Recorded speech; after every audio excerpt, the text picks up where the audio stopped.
because I think it's only going to be distracting.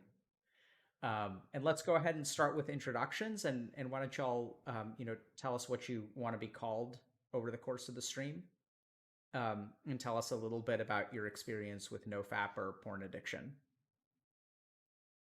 So I think I'll start. I'm going by Bob today. Okay. Um, I first saw porn when I was about 12 years old. And there was a lot of I had a lot of family conflict and stuff at the time.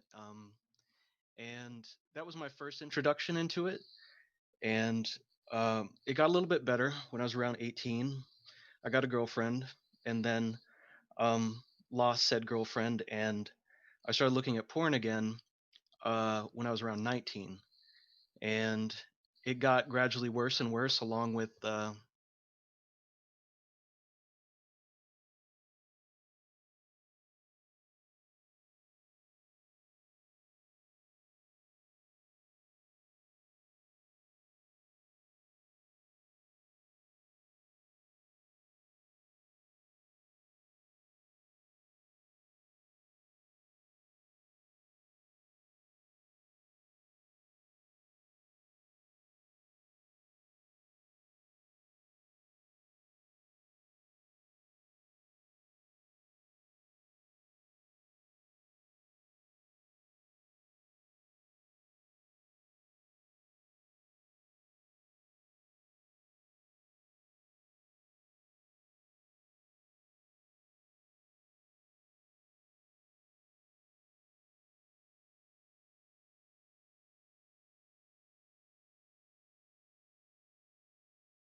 issues of social anxiety and isolation, along with the internet addiction. And then around 23, my dad got cancer and died, and that exacerbated it, and it got worse.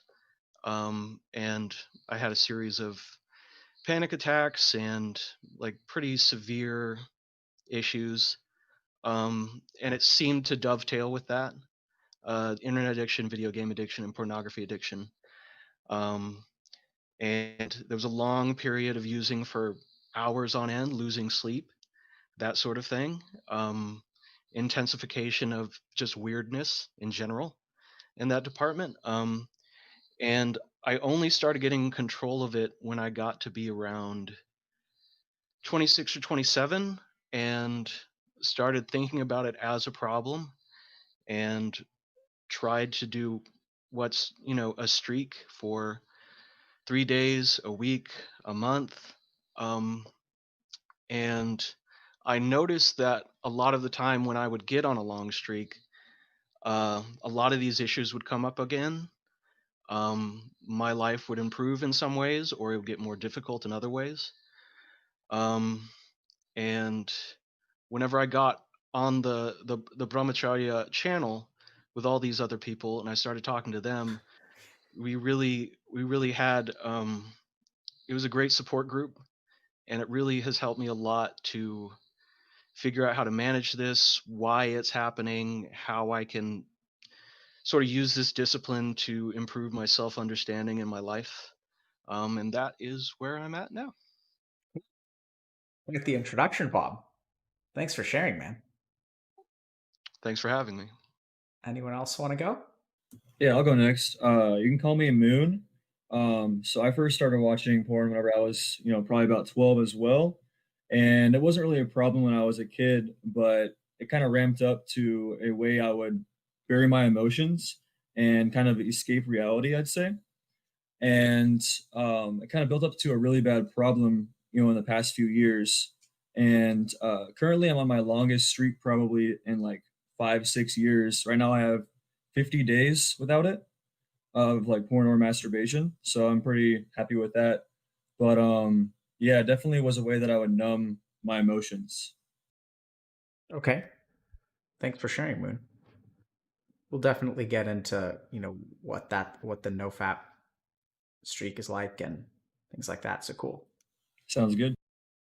Thanks for coming on, man. Yeah, then I go next. Yeah. You can call me Atsai.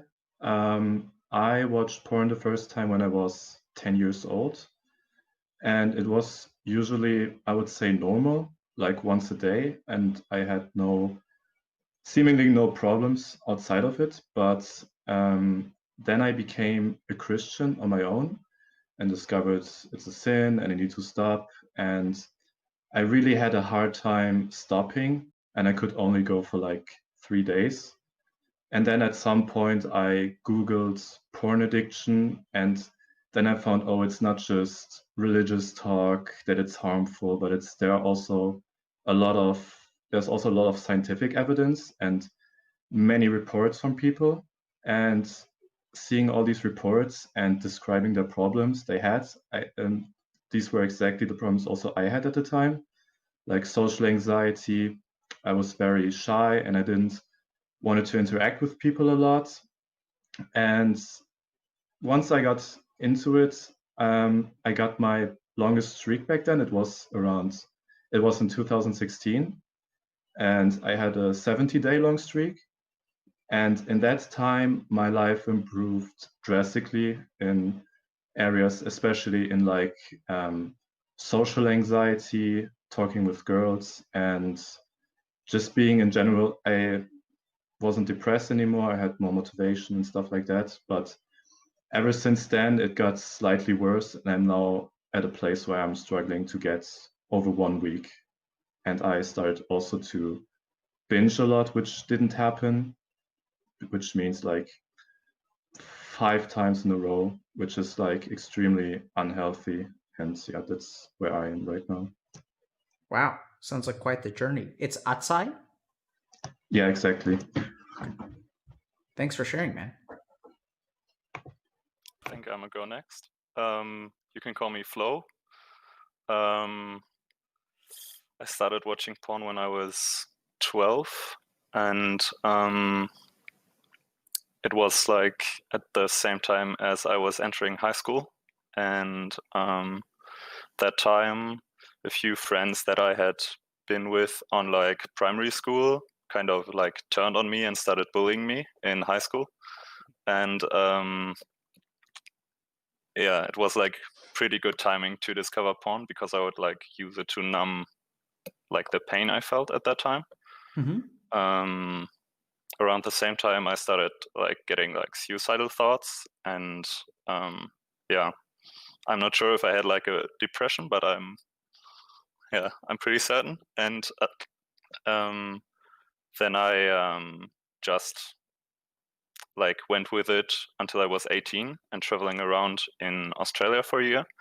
And being there, I had like no social anxiety and like a lot of good friends that were there for me. And I discovered that I was addicted to pornography because I was just using it less, and emotions were coming up, and I was like feeling a lot of different emotions. And I started to do like nofap, and wasn't really able to stop. And when I was back at home after traveling, it got worse because I moved back in with my parents, and I had like lots of family issues with them beforehand, and I felt really helpless, and so I went to a psychiatrist and started therapy, basically, with somebody like doing like behavioral addictions. And yeah, I've been trying to quit since then, and yeah, I still feel pretty helpless with this topic. Sorry you feel that way. Hopefully I don't know if we can make you feel less helpless, but hopefully we'll try to understand it a little bit. Sounds like you put in a lot of effort to trying to get a control, like get a handle on it. Has it been? Yeah, all of us, I think, are like pretty like trying their best. Yeah, absolutely. Is that good enough? Well, we all relapse at some point, but I think it has improved. Definitely also being with these guys and chatting about it. Cool. Welcome, Flo. Thanks for sharing. Thank man. you. Okay, and I'll go next. So on the Discord, my name is Azalea Bays, but I'll go by ZZ. Okay. Shout out to Esmoon from Brahmacharya Discord and my friend Tyler. So everybody else forgot. But so I first watched porn when I was 11, and I got like a lot of viruses on my mom's computer. So I mean, I think everybody remembers that from the old days of the internet. It wasn't exactly safe to watch porn, but now if I do I use it on my mobile phone, which I think is probably one of the hardest things because now we have mobile phones and iPads and that sort of thing. The longest streak I ever had was when I was in a dual diagnosis rehab. So I have like a mental disability as well as like traditional addiction. So 30 days without the internet means 30 days without porn. So yeah, and recently I've found it very hard to really start a streak. A lot of traumatic events have happened recently. I got into a car accident. I recently overdosed. I got into mental hospitals. I've been in mental hospitals in and out due to my disability. But otherwise, I'm happy to be on the stream, and hopefully this helps other people as well as myself. Man, wow, sounds like you've had some challenges. Many of y'all have. I guess that leaves me. Yep. Sorry if I ramble. You guys can call me Annie. I'm 20 years old, and I think and tell me if my mic is too loud. First time I saw porn, I think it was in my early teens, and it was mainly out of curiosity. But now that I look back, I think I was kind of using it to kind of escape my bullying and my very toxic relationship with my parents. And sorry, give me a sec. And I didn't think much about it, and I moved to America when I was 15. And as my life started getting worse, I started using porn more as an escaping tool, and to escape my insecurities, mainly because of my bad relationship, especially with my parents. And I started using it as as a stress tool and as a sleeping tool, as a stress relief tool and as a sleeping tool. And my depression, my anxiety, and my childhood trauma got very bad over time. And the more and more I fell deeper into depression, the more and more I started using porn. And eventually I kind of had like I fell down very low. I did stuff I didn't want to do, like partying and being with people I don't want to be. And I kind of lost it mentally. And I started a self-help journey after that. And I've been doing really good. And like doing good in school and exercising and breathing and meditating. And the more and more I started helping myself, the more and more I started realizing that I'm addicted to porn. I didn't want to admit it, but starting January, I started really taking care of myself, and I took it as a challenge to start NoFap to prove to myself that I'm not addicted to porn. And the exact opposite happened. I couldn't last for more than a few days, and when I came back, I was binging all day. It consumed me. I would do it 5-6 times in a row. Very unhealthy, and my whole day was just porn and fapping. And for months now, I haven't been able to keep a streak longer than a week. And actually, today will make my longest streak of 7 days. And it's porn addiction, I think, is just part of the puzzle. And for me, it kind of fits with depression, anxiety, and what I'm trying to learn from this stream is mainly, I guess the only thing always holding me back from keeping a very long streak is I kind of asked myself, why am I defying my urges? Like, I feel great when I'm on NoFap. I feel very good. I feel normal, as you would say. And then when I binge, I feel horrible, but the urges feel great, like the pleasure. So I don't know if I'm doing something wrong by defying my pleasures or defying the urges for like feeling normal on NoFap. And sorry if I was speaking for too long, but I guess that's it. No, that's great, man. It's Ani? Yeah, Annie. Annie. Okay, so that was awesome introductions, everyone. I think if it's okay with you guys, I'm gonna just try to outline like kind of a thread for our discussions today. I'm gonna point out a couple of themes and then propose sort of a order to tackle them.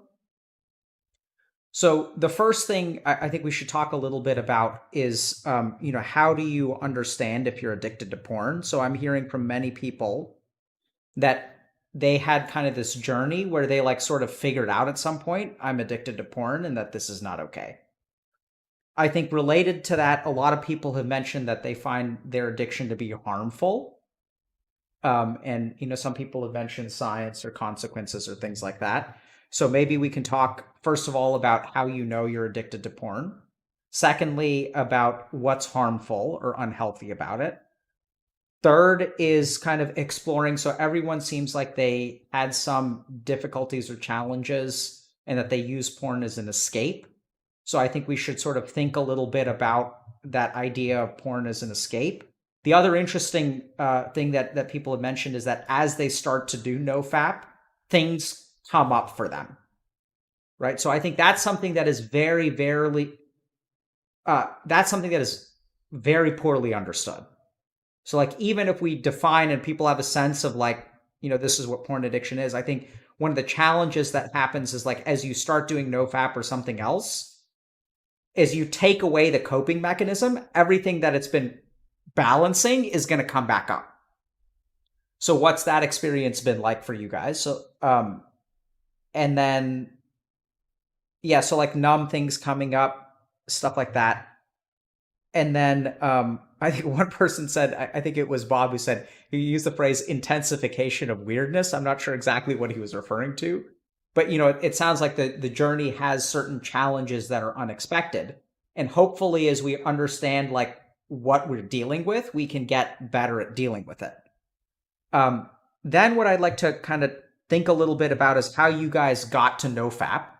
Like what NoFap is, what's been y'all's experience of NoFap, and maybe that has something to do with the coping mechanisms as well and what comes up. And then we can think a little bit about brahmacharya and what that means, because I imagine a lot of people don't know what y'all are talking about. What your experience with our community has been. And then the last thing that we'll kind of explore is sort of like how to move forward. So this will be a discussion. Some people have mentioned that they've tried behavioral treatment, things about defying the urge. How can we understand urges? How can we understand what's healthy, what our body is doing, what our mind is doing, and sort of maybe try to think a little bit about like how to take another step forward. For those of you who have done longer streaks, maybe you can share with us, what you've been able to do or how you were able to do it. And we can talk a little bit about streaks and, how long they last and what makes them easy, what makes them hard. Does that sound okay? This all sounds great. Sounds good. Yes. Yeah. Yeah, Okay. nice. So let's start with, how do you know you're addicted to porn? Can I propose something? Because Sure. it goes like hand in hand with what NoFap is and how Sure. we realized. Yep. So like NoFap started off by like one guy on the internet. I don't know his name, but he started like a community where he was trying to build awareness for porn addiction. And he introduced it as like a challenge, I think, of 30 days to just try and stop consuming pornography and like PMO, so like porn, masturbation, and orgasm. And he basically built like a pretty big community around him. There's a popular subreddit that's called NoFap. And basically, I think all of us realized because we tried to quit. And personally, I looked at the NoFap website and I saw that there were like some physical symptoms that people with like abuse of masturbation had, like, for example, issues with erections or performing in bed with actual people, in contrast to masturbating on your own, or something like a fog in your mind that you can't really think clearly from times to times. And I basically checked like every single mark or every box on that list, and yeah, I thought it was time to try and quit. Okay. When you say fog, is that is that like pretty constant, or does that change with fapping or not fapping? Before quitting, I wasn't really sure what it meant, but basically when you abstain from it like a longer time, you see that for like a really long constant time, you've been thinking differently, and maybe you didn't have as much focus in that time when you were like relapsing every day or like a couple times a day. Okay. So it was like a constant thing. Okay. Great. Thanks for sharing. Anybody else want to chime in about how they figured out they were addicted? Sure. To me, I think like of porn as a escaping tool, right? And when thinking of any escaping tool, in my eyes, you see that you're using it like if it helps you escape, you understand if you're spending hours like on Twitch or YouTube or video games, right? Once you've done it for a while, you're like, oh, okay, well, I've been using this for a long time. I must be escaping, right? And then it also comes to understanding why you're using everything. So to me, at least with porn, it was like I realized that it's just a habit. Anytime I feel sad or stressed out, I would use it. I would try to escape it. So once I realized that there was a system, right? I get stressed, I get anxious, I get sad, I use porn. That's what I realized, that like, oh, I need it every time I get those feelings. That's what I thought was addicting, and I try to deny it. And then what also proved it to me was once I started NoFap, I couldn't deny it. I needed it when I felt those feelings, like when those feelings came back, like anxiety, depression, whatever, right? Whatever insecurities I had, and I didn't have that tool, I felt horrible. I felt like I needed to escape. And porn is easily the most instant gratification for the least amount of work. And it also helps with relationships, when you're insecure with relationships and stuff. So it's a very common escaping tool. Bob, I saw. Thanks a lot, Andy. No problem. Thank you. Bob, I saw you nodding emphatically at one point. Yeah, so I was thinking that like when there's a point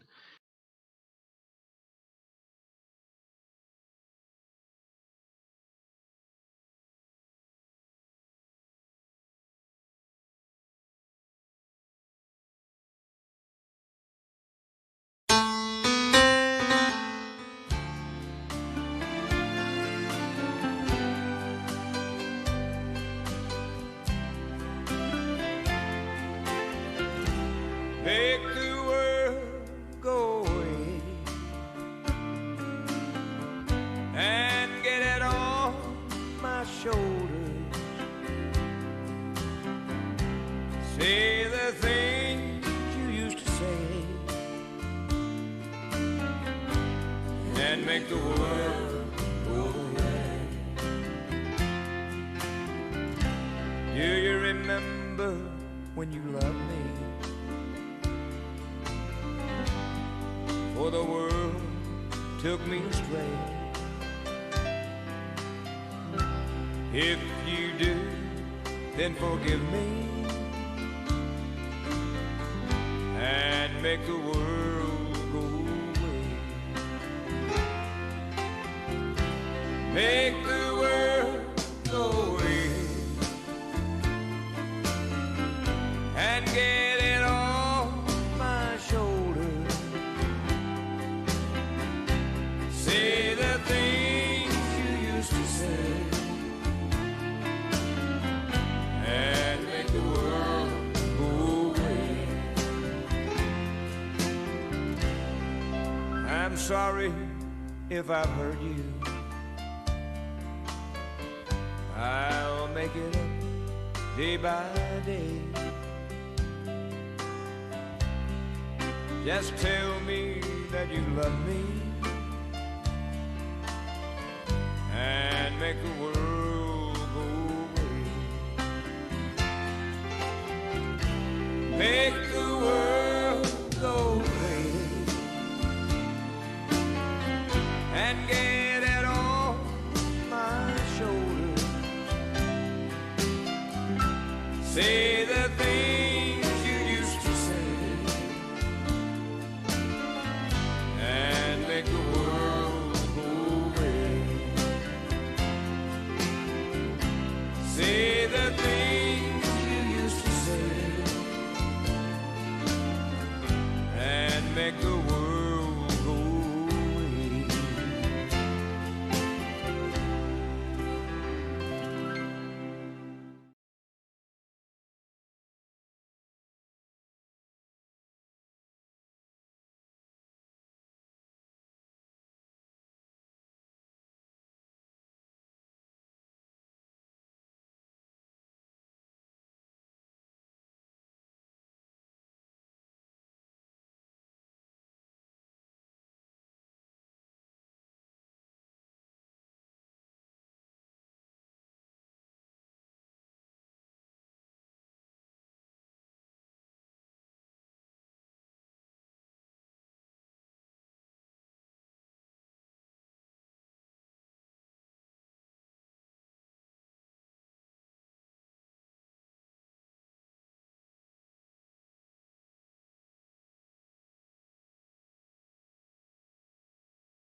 make the world go away.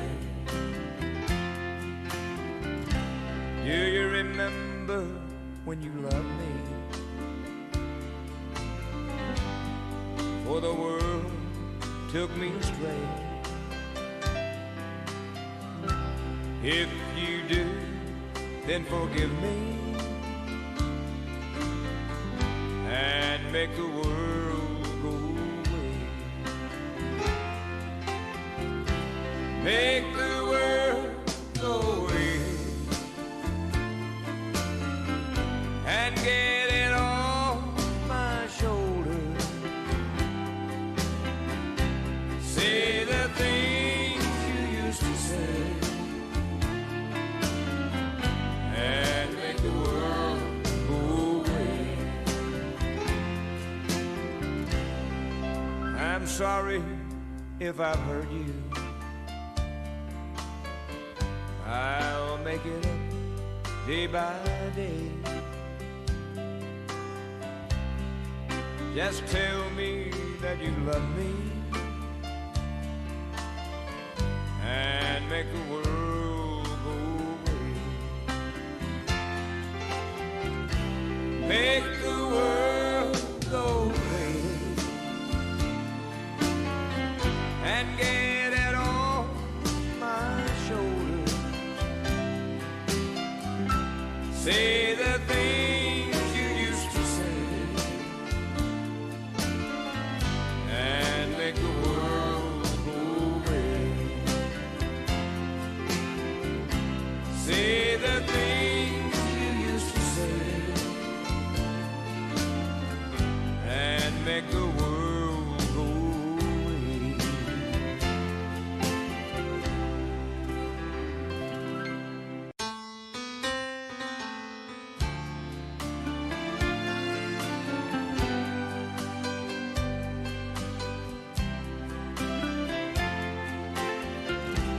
Make the world go away and get it off my shoulders. Say the things you used to say and make the world go away. Do you remember when you loved me? For the world took me astray. If you do, then forgive me and make the world go away. Make the world go away and get it off my shoulders. Say the things you used to say and make the world go away. I'm sorry if I've hurt you.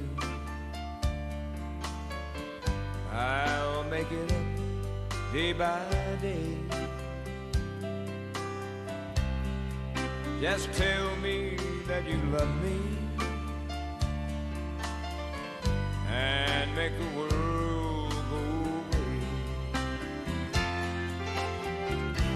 Make the world go away and get it off my shoulders. Say the things you used to say and make the world go away. Say the things you used to say and make the world go away.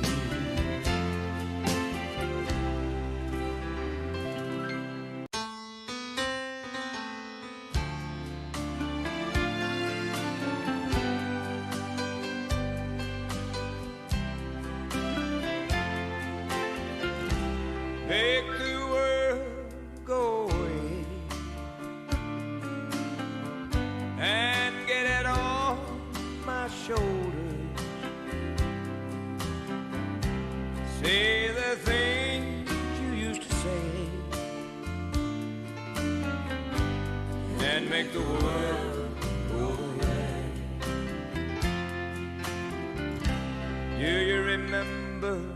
when you love me. For the world took me astray. If you do, then forgive me and make the world go away. Make the world go away and get it off my shoulders.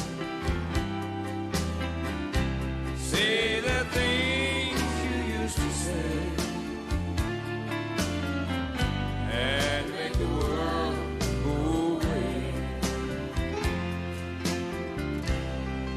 I'm sorry if I've hurt you. I'll make it up day by day. Just tell me that you love me and make the world go away. Make the world go away and get it off my shoulders. Say the things you used to say and make the world go away. Say the things you used to say and make the world go away.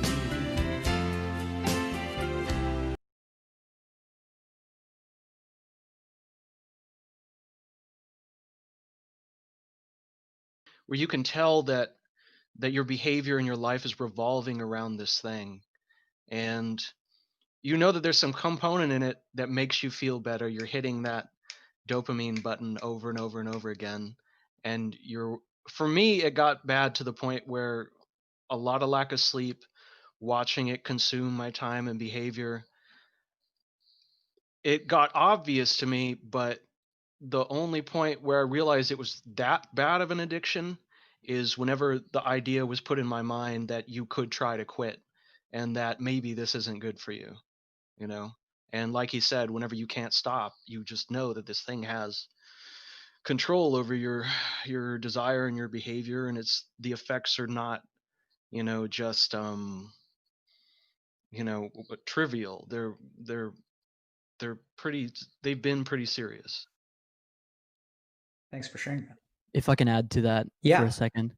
It seems like when you relapse, at least for me, I don't know if this is for anyone else, it feels like you kind of controlled by, as Bob said, it kind of controls your like actions and emotions, and you become someone else. For me, I become someone else when I relapse. For me, I mean, at best, it's my whole day, sometimes my whole week, right? When I relapse, because I become it. It controls me. I feel like I'm not myself. That's why I feel NoFap is so great when you're on it, because I feel normal, I guess, is what you would say. But yeah, I just wanted to add to that.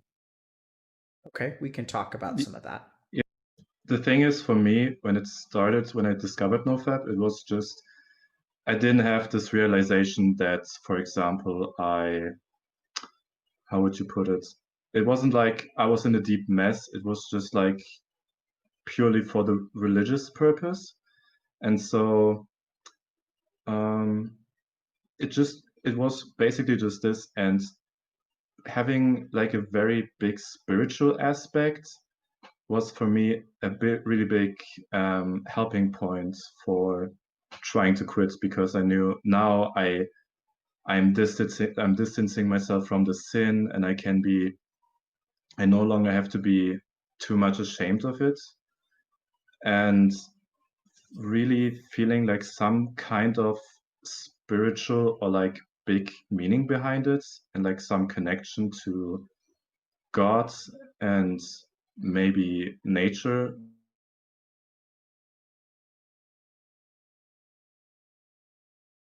Wait, did he crash or is it just me? Yeah, I think we lost think him.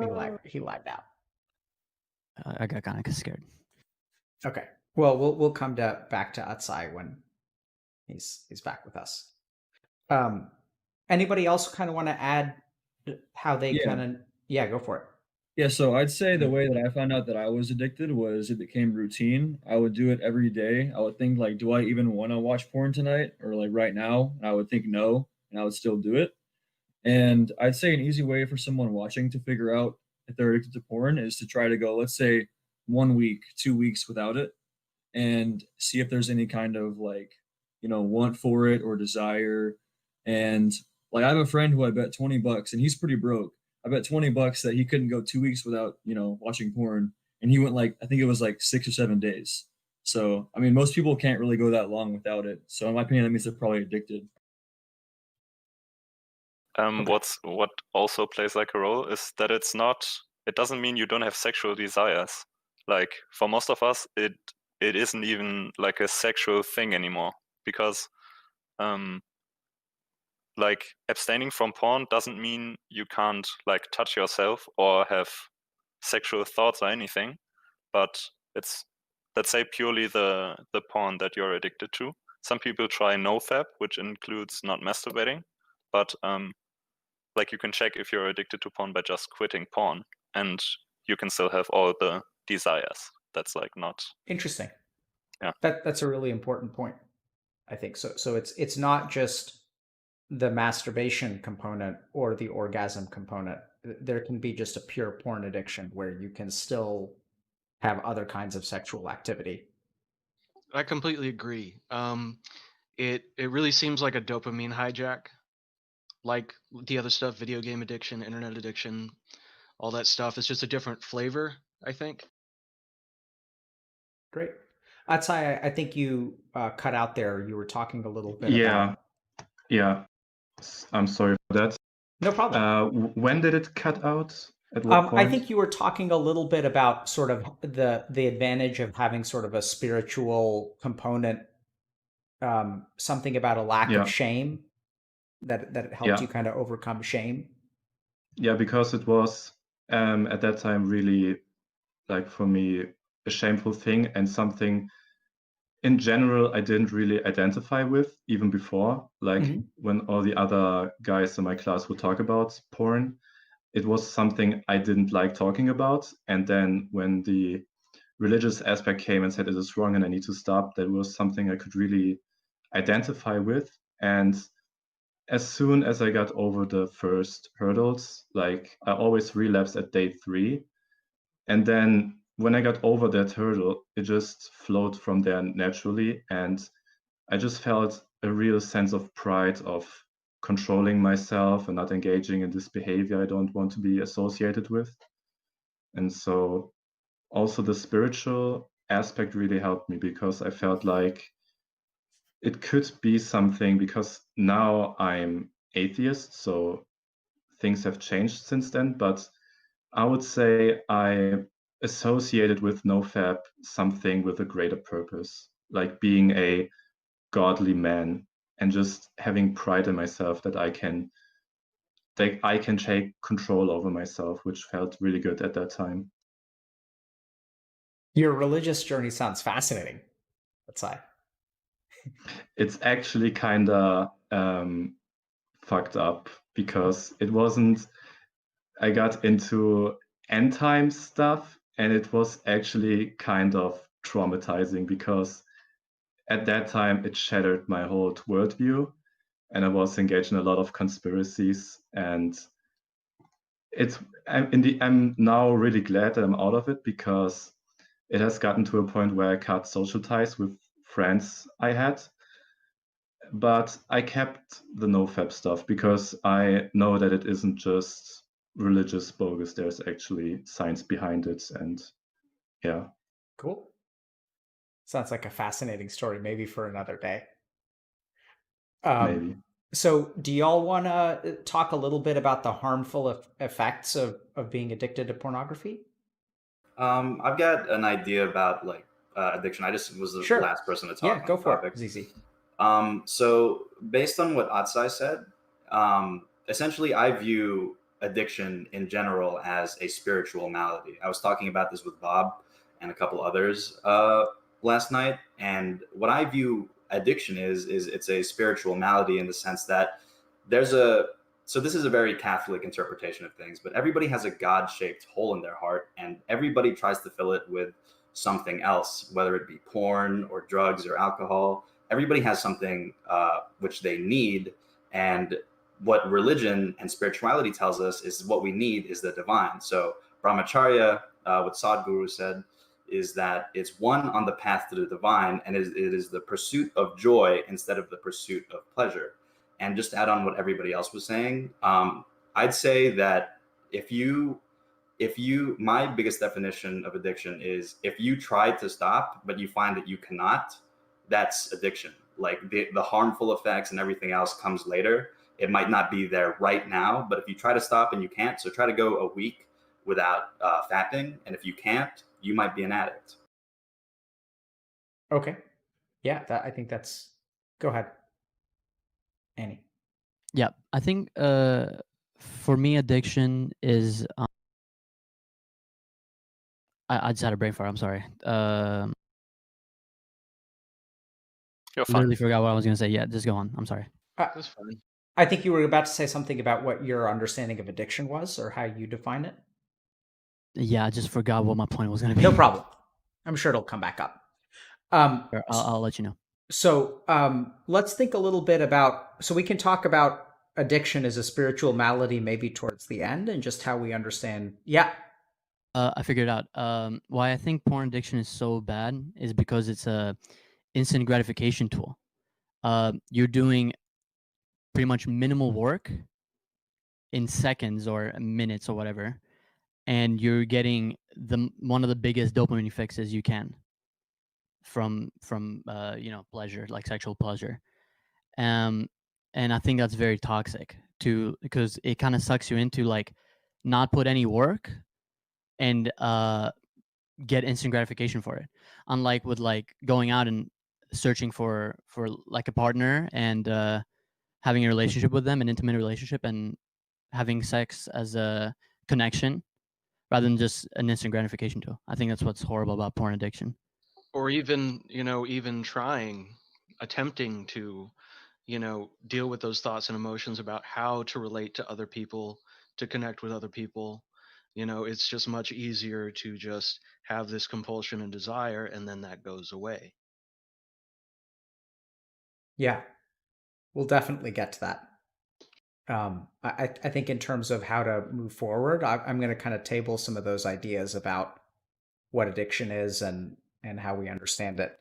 What would you guys say are the harmful effects of porn addiction? There's one thing I'm still like really worried about, which is over sexualization, which What means is- that whenever I'm at like a bus stop and I see like attractive women, my head goes right into like sexual fantasies and stuff like that. And I don't have sexual desires at that point. Basically, like I'm not horny, but I fantasize instantly, and like that can even mess with friendships, for example, that you just can't see a person that like likes you for who you are, other than as like this object. And it sucks because I know that it's not right, and I'm kind of being a dick to that person, but I have no way of like it's not like there's no off switch to that. It's just like a mode my mind goes into when I see attractive people. So I want There to was also. Yeah, if I can just say one. Yeah, okay, go ahead. Just real quick, outside. So I want to just highlight something that we'll get back to.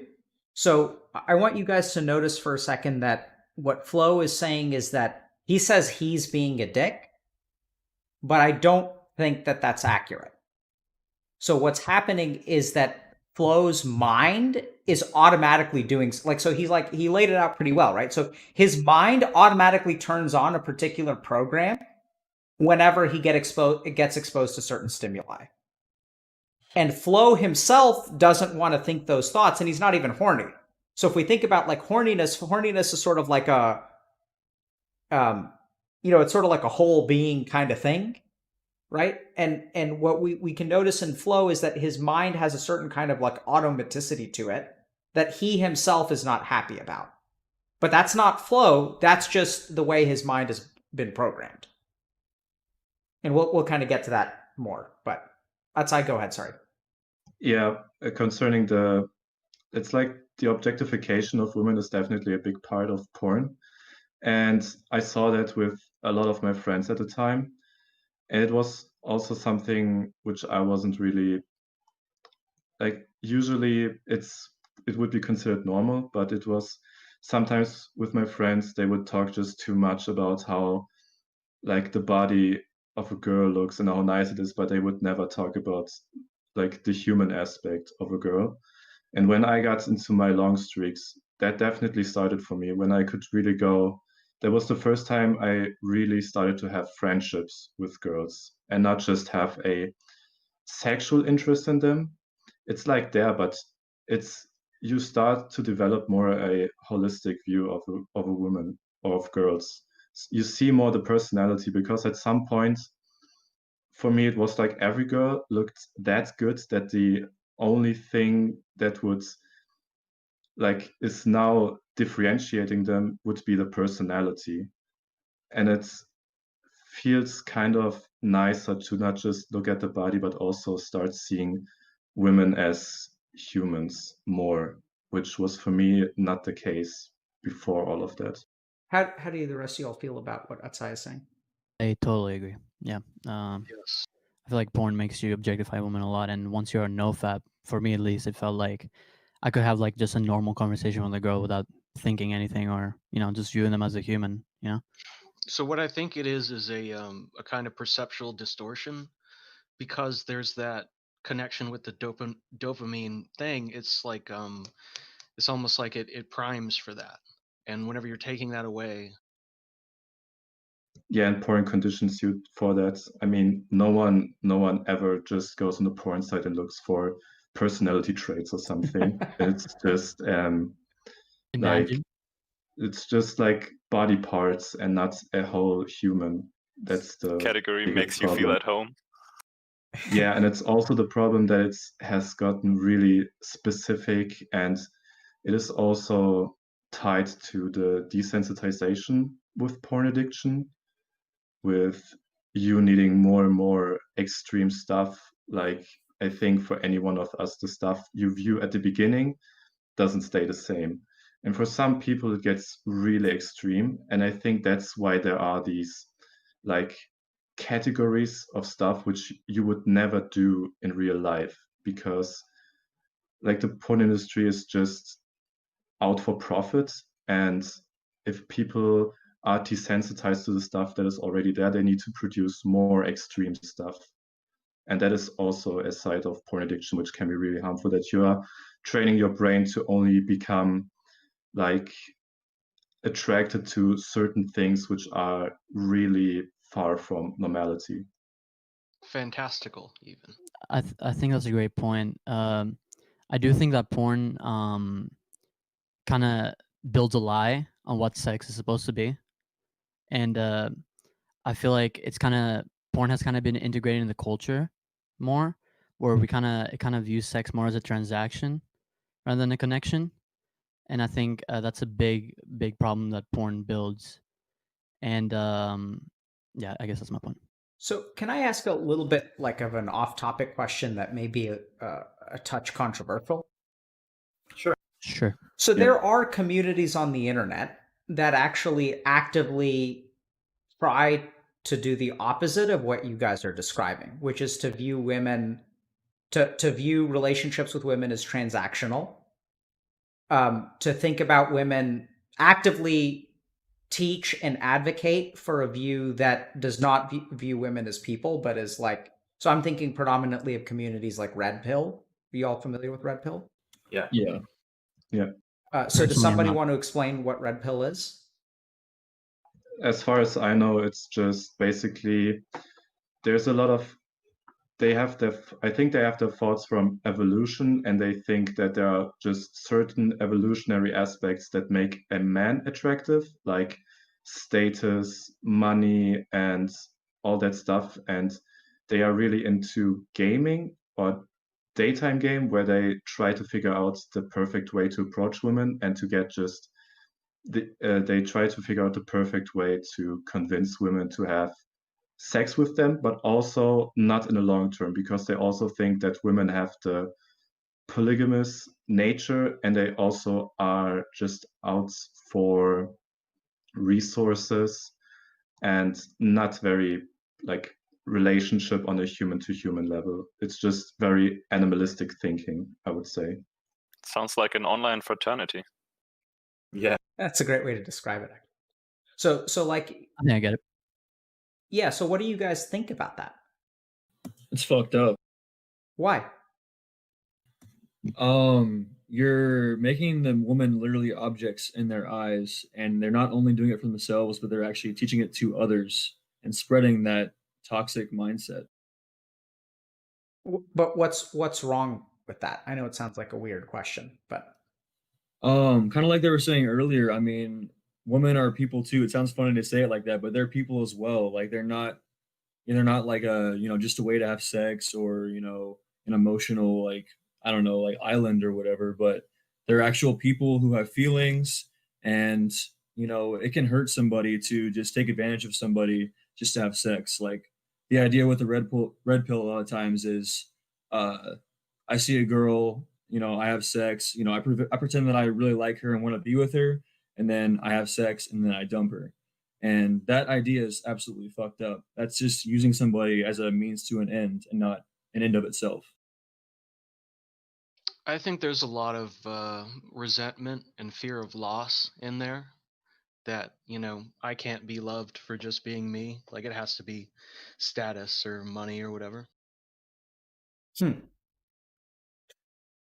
Yeah, it's So- just a very simple way of looking at. Yeah, go ahead, Zizi. Yeah, that was actually exactly what I was about to say. It's a very simplistic view of human relations. And using like evolutionary psychology is still a burgeoning field and we still don't know everything. But the thing about the red pill is that they say that they are an authority on this. So as you were saying earlier, the actual ideology is men are polygamous, which means they try to find as many women as possible and essentially spread the seed and have as many men or have as sorry have as many women as possible, and impregnate as many women as possible. And women are hypergamous, which means they try to find the top tier man in their lives, and try to get impregnated by that person. But it really and completely sidelines the entire emotional process behind relationships. And it's all about tricks, and it seems like devious. And it by itself is part of the seduction community. And it in itself is basically like saying, you are a beta and we are chads, so we know what's best. So in order to have sex, you need to listen to what chads say. That's essentially what it is. And it's very intoxicating how they recruit. What do you guys think that people who are a fan of red pill philosophy would say about y'all? That we're Well, weak. Yeah, That we are blue pilled. yeah, or beta. See Yeah. the world for what it actually is. I It's think that also are y'all simps? Is that another? Nah. You They could are. be a What is simp. simp? As I Simps is know. a little bit different, I would say.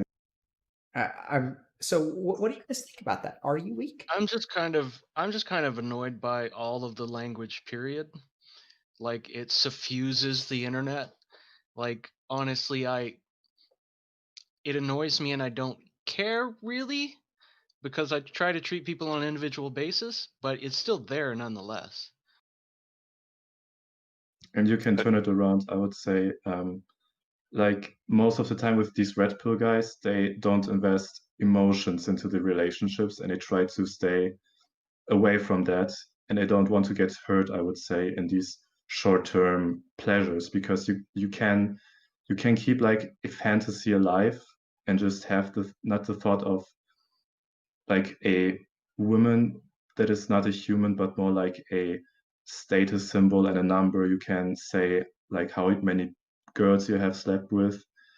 And I would say there's a lot of emotional detachment from these guys, because I think many of them have been hurt in the past and they just don't want that to happen again.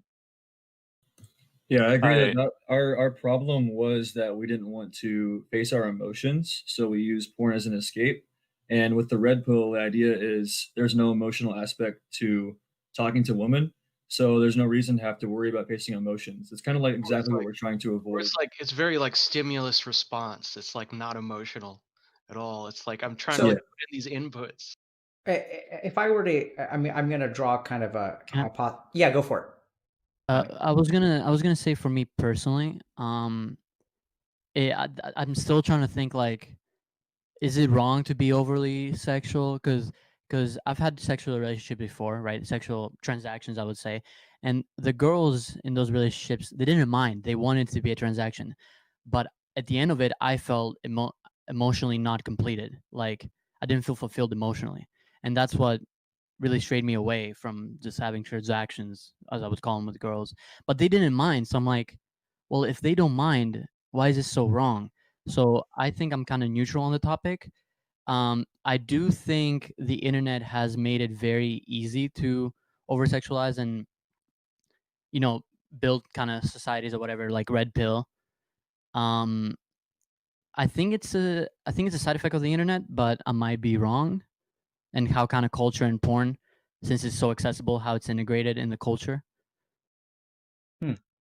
So if I'm hearing you guys, it's interesting because I think Moon was sort of suggesting that emotional hurt and the avoidance of emotional hurt basically has like a couple of strategies. One is that you can become addicted to porn and that allows you to have an escape. The other is that you can actively and intentionally sort of objectify women, remove emotional stuff from relationships, and it kind of becoming transactional. It almost sounds to me like there's a fork in the road, and a common like a 13-year-old kid on the internet could wind up like start in one place and could wind up in any number of communities that share a common root.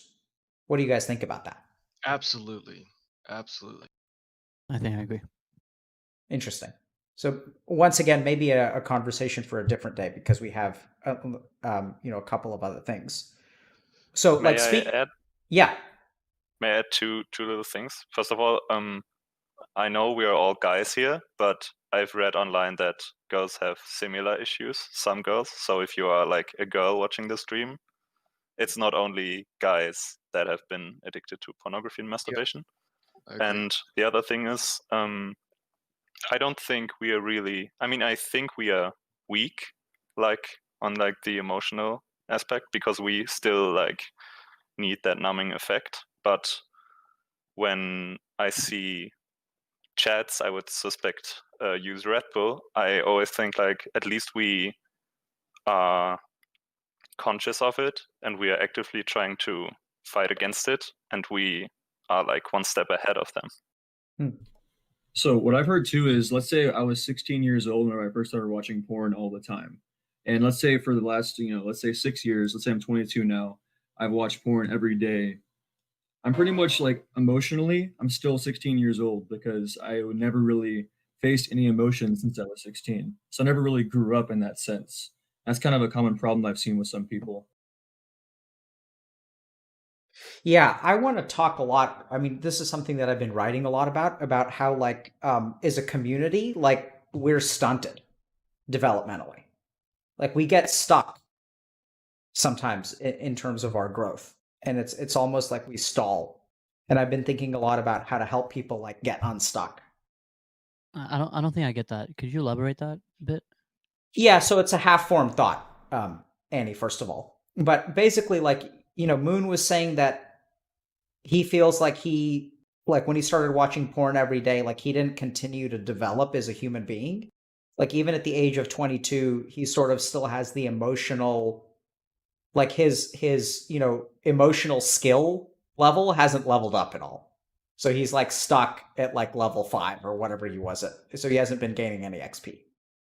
And just as a community, I think we tend to get developmentally stuck in a lot of ways, like in terms of the development of our social skills, in terms of our ability to understand and manage our emotions, in terms of expectations that we have for ourselves, in terms of like really, really simple stuff, like how to plan and execute tasks.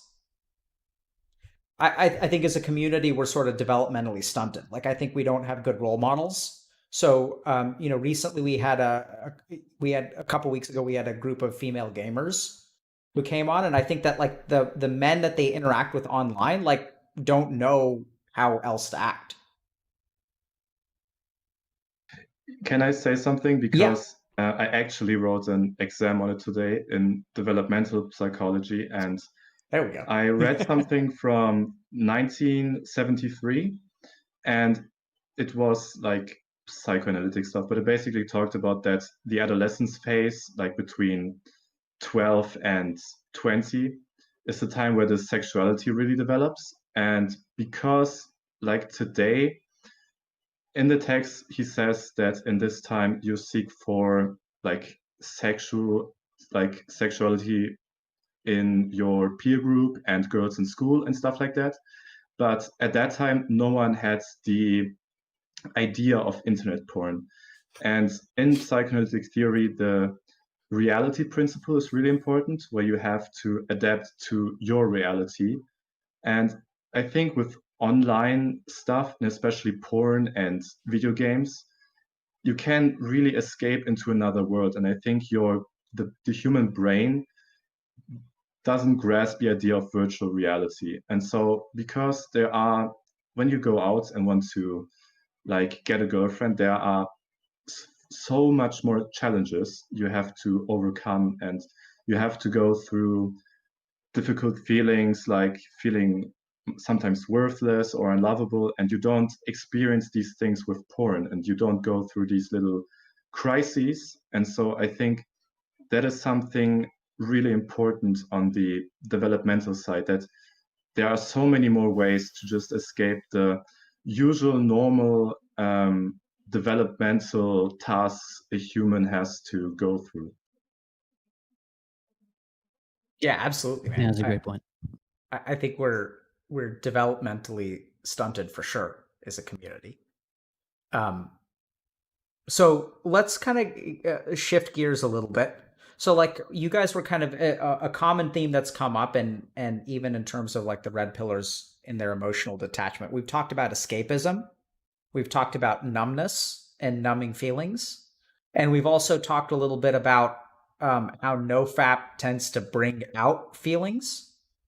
So can you guys explain to us a little bit about like, what is it that porn helped you escape from? How did it help you escape? And then we'll kind of cover what happens when you stop escaping. I think it's Flo, right? I think it's a good point to kind of base off from Flo, what he said. I think porn gives a one-sided relationship. So for me, I try and escape my horrible relationship with my parents, which was not obviously sexual, but it was a very toxic, horrible relationship, very abusive, and porn kind of doesn't have the other person to talk to. It just kind of, you get what you want. You get exactly what you want in seconds, and yeah. In regards to numbing,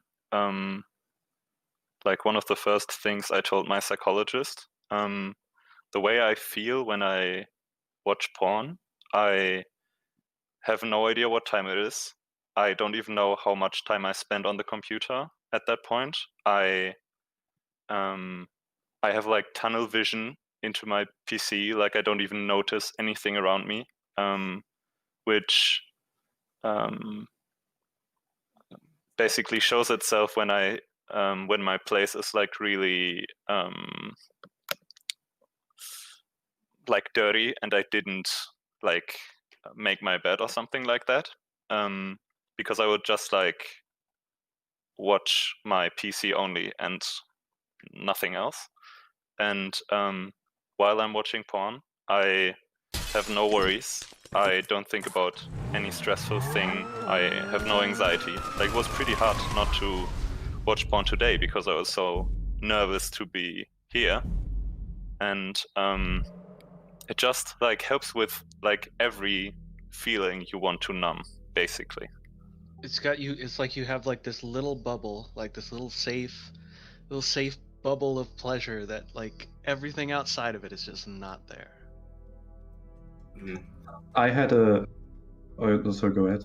Oh, okay. I just needed to get this off my mind because I'd say that a lot of what Buddhism talks about is the renunciation of the ego, and pornography is essentially that heightening of the ego. And a lot of drugs and psychic, things can also heighten the ego in this way. I would say that porn is a maladaptive coping mechanism, first of all. And it is also, in a sense, the worship of the self with a harem of imaginary women. And your brain really does not know the difference. So every time you masturbate to a fantasy, it can cause, and I mean, there are symptoms like low brain performance, brain fogs, memory issues when you masturbate because of that like refraction period where it says your brain is telling you or your body is telling you, you have orgasmed, you can now just relax and do nothing. And I would say, last point, that my emotional issues kind of stem from like not really ever having like a good sexual relationship. I'm 22 right now. I've never been in a sexual relationship, let alone a relationship with a girl. And I'm courting this girl right now. And every time she doesn't respond, I know she works a lot. I'm just like, oh, she's not responding. My brain is just like, go find another woman to talk to. And for me, it was just always porn. And that numbed my feelings for the longest time. I would say I'm emotionally stunted. Like Moon was saying, I'm still stuck in the mind of basically like an 11-year-old because that's when I started using. Every time you masturbate to escape a feeling, I would say it's a maladaptive coping mechanism, and it can cause serious harm to your brain. And going on NoFap and stopping fapping allows your brain to return to normal. That symptomology slowly but surely disappears. Moon, I saw you nodding and smiling at some point too. Yeah, one off of what you said earlier too, ZZ, is almost like, we have the hole in our heart, like a God-shaped hole, as you described it.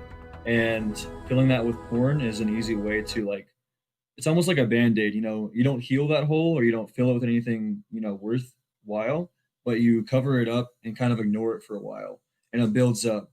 And for me, what shit kind of comes up whenever I like, get into a streak is kind of like, usually what I would use it to like numb was like feeling lonely or depressed. And, I wouldn't feel alone whenever my brain thought I had a partner on a screen. So, I could go to bed and I'd, fall asleep just fine because I'd be like, my brain thinks I have a partner. And I kind of just fucked with the entire wiring of my head and how my brain thinks of things and shit like that. So let me ask you guys a question. Why is it so hard to have a hole in you? Right? Like I don't know how else to ask the question, but like we're using this kind of terminology that you have this like hole in your heart that is in the shape of God.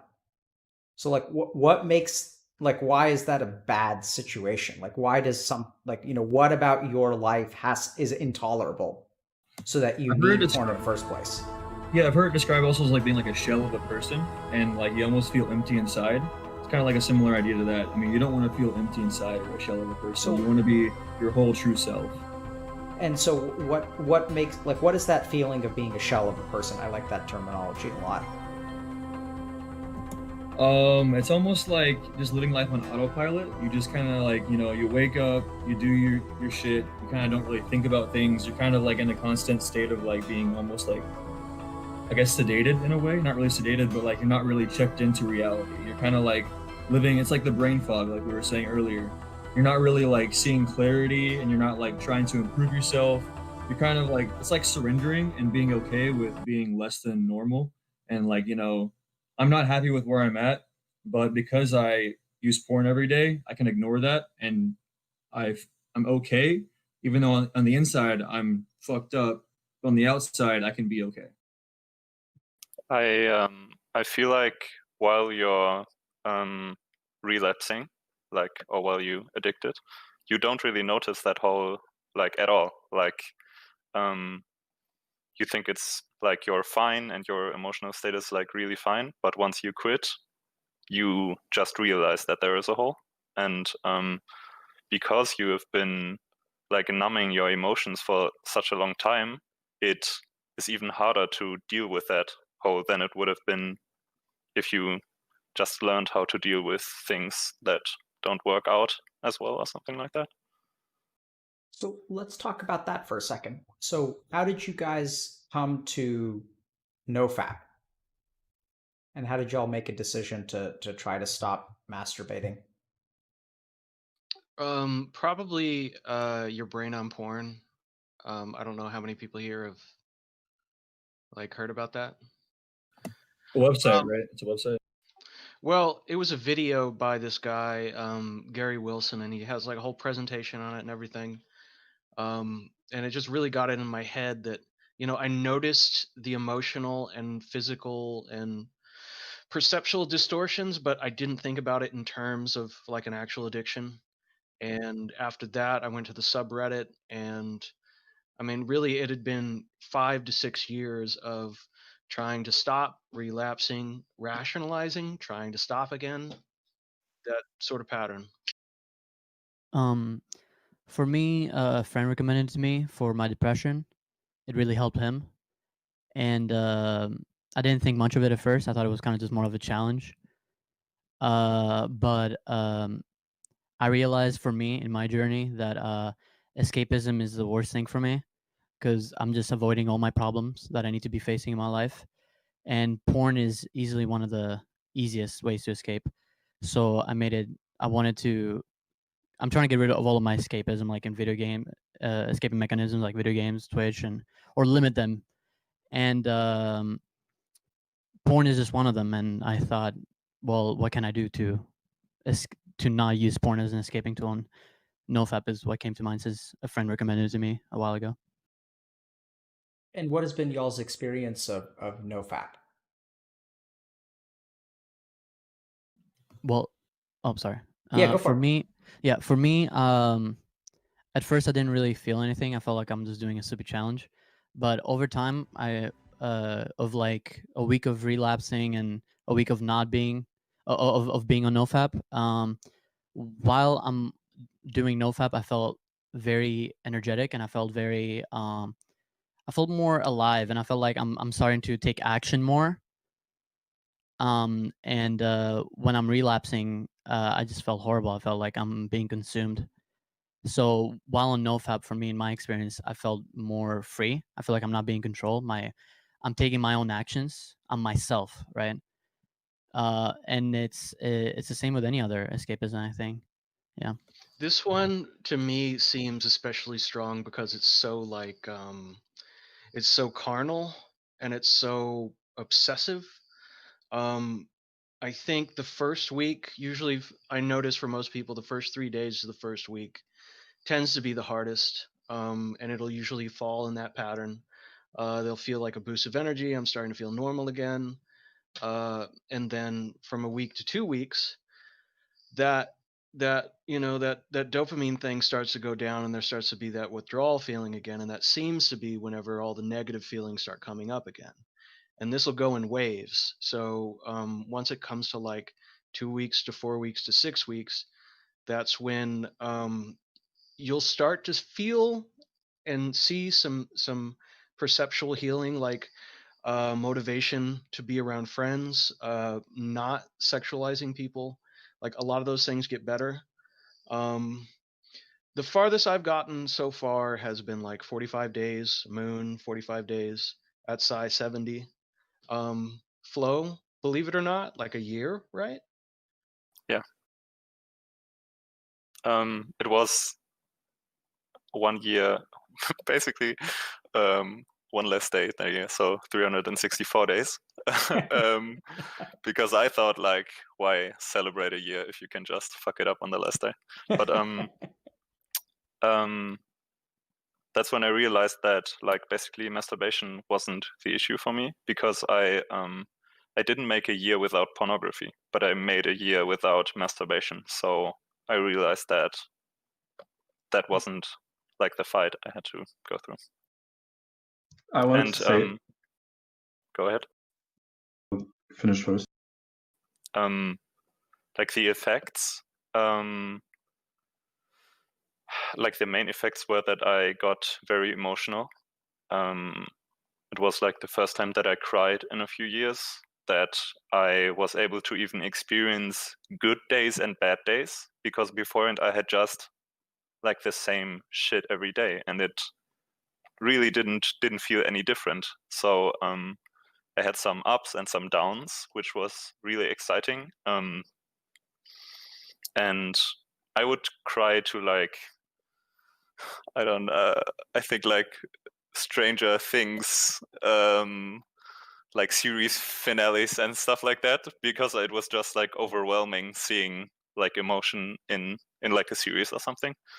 And at that time I got together with my girlfriend right when I stopped, and I think I still like owe that time to her, because like my whole, like a part of my whole is not like feeling like loved and respected, and I got that from her. And so it went really well, like for the first few months, because I didn't really need to deal with those issues, because I felt loved and I felt respected.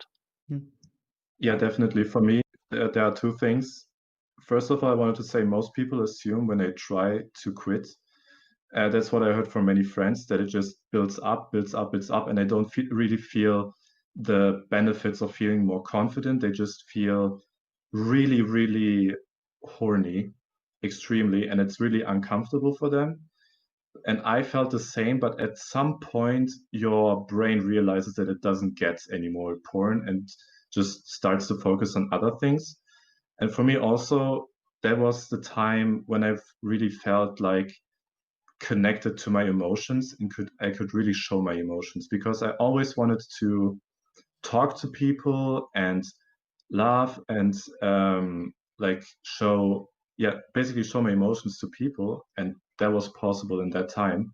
And also I think you can't just quit porn and then, like, if you are addicted, it has already taken like a seat in your brain, and you need to fill that seat with something, because I know from that time it was the feeling of God, and like you said, Flo, like the feeling of love. Like with God, it was just like an infinite source no matter where I go. And I was bike riding a lot in nature, and just seeing a tree was for me like a symbol of the creative power and love of God. And so I really had a good replacement for the porn addiction. I can agree with that. I mean, as far as like if we're going to separate this from like like psychology and trauma and just talk about the spiritual side of it, it's like if you're doing it along with different practices, it's fantastic. It's beautiful. It's a very very wonderful thing. Go ahead. Go ahead. Oh, okay. Yeah, I think there must be a reason why you should be doing nofap. Like, I don't think you're gonna succeed if you just say, "Oh, I'm just gonna try it." I think you gotta have like a passion, I guess, almost like for me, it's to better myself in general, right? To battle my depression, my anxiety. So for me, I find more success when I think about like how I'm trying to help myself. So let me ask you guys a question. When you guys start to do nofap, what comes up? I felt like a huge loss of identity when I stopped. Like, I remember that I was like sitting on my bed crying with my girlfriend next to me, because I had like no idea what my dharma was. Like, I had like no sense in life, and I didn't know who I was, because I just like, there were like these emotions that I couldn't figure out, and they overwhelmed me. And I actually feel like at that point I stuck to like the sense that overcoming the addiction is now like the plan I'm gonna go with, like my identity. And I feel like that makes like the relapse especially hard, and the shame that comes with it, because I'm basically doing something against my personality if I relapse. Yeah, kind of like Flo was saying is like I'm currently on like day 50 of NoFap, and I felt like some more like energy and motivation and like search for dharma, like search for purpose to like, I'm like young 20s, so I'm kind of like finding where I'm going to go with my life. And I have more energy in life just to like I've been doing all these things that I've been putting off for years, like meditating, working out, things like that. And I'm also like looking for like a future life goal and life purpose, and not just like sitting in the same spot and in my own self hate or self sadness. I'm actually moving forward in life. But I mean, I thought like negatives, like you guys are Yeah. sounding so positive. Yeah. I'll Can talk I? Like, yeah, I'm gonna find my purpose in life. Like, great, Yeah, I can. bro. But it doesn't sound like it's a fun ride. Yeah. Can I say something which happened to me very recently? It's Yeah. not long, but very recently, for me at the moment, my hurdle is like 7 days. And recently I got to 13 days, but starting at day 7, I just cried every single day for around 30 minutes to like an hour. And it was just, I felt like it was just all the stuff I've been pushing away. And for me, that would be like a lack of connection to another human. Because for me also, like Zizi, I've never been in a relationship. And it was something that is like constantly on my mind. And I've always pushed that away, especially in that time where I had this long streak even beginning. Like the long streak broke for me because also that time started to like in my mind there was just the idea, oh, you need to get a partner, you need to get a girlfriend. And I had some bad stuff happening in that area, and so it has been always something that I pushed away all the time. And also like with MGTOW, like that was like, oh yeah, I'm just a perfect independent man, I don't need a woman, I just stay away from that. But I know for myself, I feel like that for me is escapism. Like I know in my heart there's the desire for a relationship, but I've just ignored that all my life. And I feel like now it is just all hitting me in the face. I will say the very hard thing about NoFap is it takes you out of the loop, right? It takes you out of what you're escaping. So first few days or weeks, you will have to face your problems, and it's very, very hard, and it takes a lot of willpower. And also, when I relapse, for me, I get devastated. It's horrible. It's one of the worst feelings I've ever had in my life. Every time, every 7 days or whenever I relapse, I can't. It's horrible. It makes me feel very depressed. I feel like I'm not taking action. I don't have any willpower. I'm not capable. How do It you, is it is very devastating. Bob? Did you want to say something? We were talking about negative emotions on a streak, right? Yeah.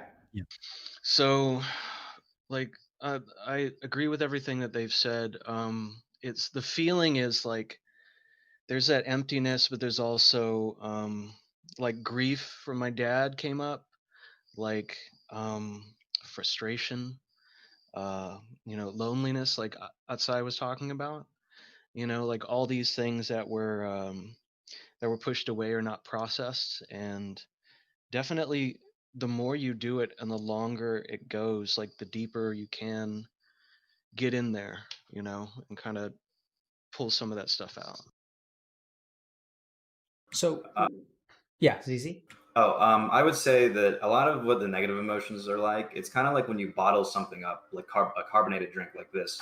It's like every time well, I mean, that's literally fapping, but like every time you like shake it up, it like bottles them up even more, so that when you do release, like if I were to take the cap off of this after shaking it, it explodes and you feel all these emotions come to you at once. And you're like, so this is what anger and grief and sadness feel like.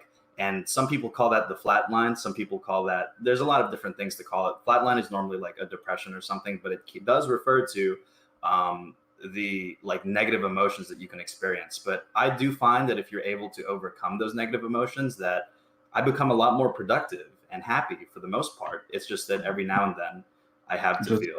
I Oh, go think ahead. I think flatline is a different thing. I think what I heard from experiences from other people, flatline is a state where your brain basically shuts off the sexual area or something like that, and you have people report that they have no libido, and they feel like after they have the feeling when they like after they have just relapsed for a certain period of time. And people say that is a time where the brain just shuts everything down and you have like this sort of numbness again, but it's just that the brain can really heal itself. And I never had that personally, but it's just like just with the wording, because that is something also people report. So, how do you guys? So ZZ is saying, if you can overcome the emotions, how do you do that? How does that actually happen? All this, like you guys are opening up, all this past trauma, feelings of sadness, loneliness. This goes back to like Friday's stream, but a lot of it is like finding a therapist can really help. I know I actually have a therapist, and talking with her helps me deal with a lot of my emotional shit. As far as like by myself, what I can do is sit with the emotion and understand it, and either like, meditate, be mindful, be with it, and try to resolve it, or realize if it's not really an emotion that I'm actually feeling, it's just a thought that I think is an emotion, just let it go. How do you sit with an emotion? Um, I guess normally my instinct is to go like watch Twitch, YouTube, watch porn and avoid it. But instead, what I can do is just do nothing. Just sit there and like, observe like either my mind or my body or how I react to it, and almost just like understand what it really is and not just instinctually avoid it. Yeah, learning to meditate has really helped me with that. For meditating for like 2 years now, and just being able to see the emotion arise is like so powerful already. Sometimes when you don't have any option to numb yourself, yeah, you basically just sit there. Like I was sitting with my girlfriend in the car, and something came up, and I was just like really trying to feel what it felt like to be sad. And yeah, just started crying and didn't stop myself basically, but just waited and saw what it was. What helps me at the moment is just giving my past, just seeing myself and all the things that have happened to me as sort of like a story. And so, because I was always very afraid of like talking to girls and approaching them, and it has been a really big problem. But when you actually try to fix such a deep problem of yourself, it feels extremely good and extremely meaningful. And I think that is also like it gives the whole, let's call it journey, a lot more spirit. And that is something definitely that has helped me. For me, I feel like I'm still in a journey trying to understand my emotions, and I have tried seeking therapy, but it's kind of very hard because of like trust issues. And but what has helped me is taking action. So I've been doing cold showers, and I've been exercising and running, and it really helps with willpower, and that's what's helped me kind of like understand your emotions. I'm trying to understand my emotions and then take action to solve them or face them, or at least kind of embrace them in a way, rather than avoid them with porn. I mean, Doesn't it hurt to face your emotions, though? this is something I was about to say. I think of it like when you're sitting with like a really negative feeling. I think there's something courageous about it, because you have to have it dwell inside of you, like if it's grief or if it's pain or if it's anxiety, there's there also seems to be like an element of like self-forgiveness is really useful, just like understanding that like this is not wrong necessarily, it's just it is what it is, it's part of you. And so, speaking of self forgiveness, what's it like to relapse? How does that happen? How does it happen, or how does it feel? Both. What leads to a relapse, and then how do you feel afterward?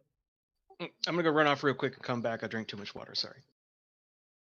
For me personally, I would say it is when I lose focus, because currently I would say I have a dharma and I have a clear reason why I want to stop this. And it happens in times of boredom, when I just lose focus on what I do want to do with my life, and I just and most of the times I am just like mindlessly browsing on YouTube videos or watching YouTube videos. And that is a time like when relapses happen the most for me. It is in times where I lose sight of the big picture, I would say. Yeah, I agree with losing focus. I think it's for me is I'll find myself always relapsing on a day where I don't kind of do the habits that I said I would do. So if I said I'm gonna wake up early and take a cold shower and go for a run, and if I wake up at 2 p.m. instead of 8 a.m.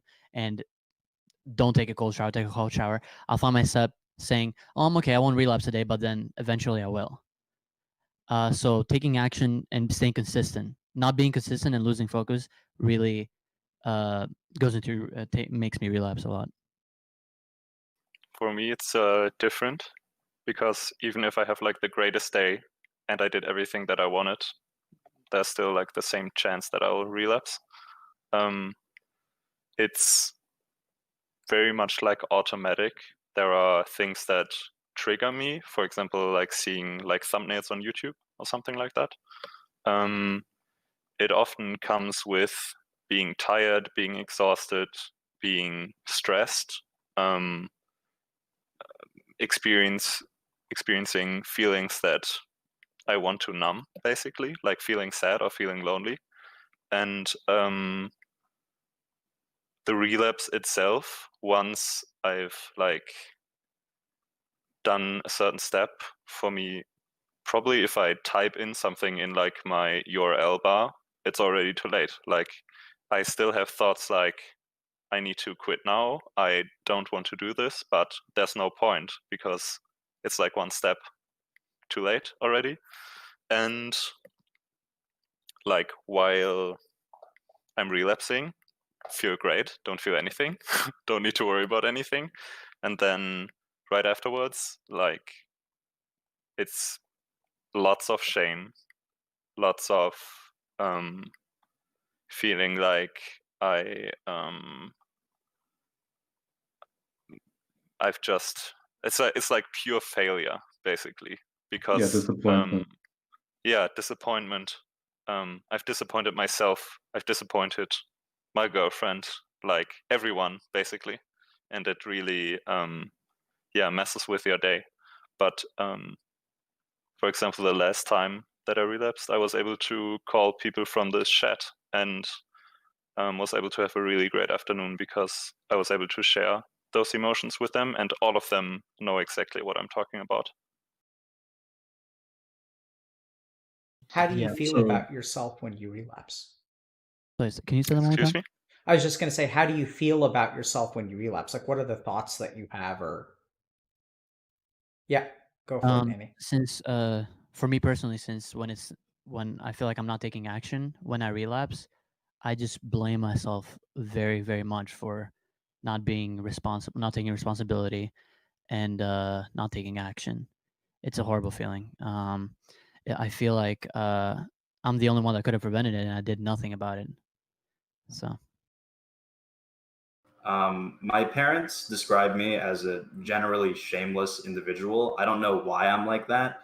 or maybe I just found that shame isn't really useful to prevent relapse. So some people feel very ashamed, and that's okay. But I'd say that sitting in that feeling can cause you to relapse more often. So really, there's a Rocky quote where he says like, it's not about how hard you get hit; it's about if you can get hit and keep moving forward. So really and truly, it's all about every time you relapse, there's this thing called like a relapse autopsy, and there are stages of a relapse. I think Bob can expand on that more, like the desire, the trigger, or something like that. And you can look at it like, what caused me to relapse? Well, what normally causes me to relapse is I use a system called BLAST, which is bored, lonely, angry, sad, or tired. And sometimes tired is thirsty. And there's also another one which includes hungry. And I'm normally tired, angry, or lonely. Like, oh, the girl I like didn't text me back. Well, she works like 72 hours a week, dude. Like, of course she doesn't have all this time. She can't like, give all this time to you. But even then, like the irrational part of my brain is like, oh, it's just like, well, whatever. Like she's whatever. Just go. You need to find some other form of digital companionship. And that's what causes me to relapse. Yeah, a relapse is a long chain, I would say. It's not just like it's not just typing in the URL. For me, it starts even before that. Sometimes when I come home from work and I sometimes start to eat foods I shouldn't be eating, that is when I feel like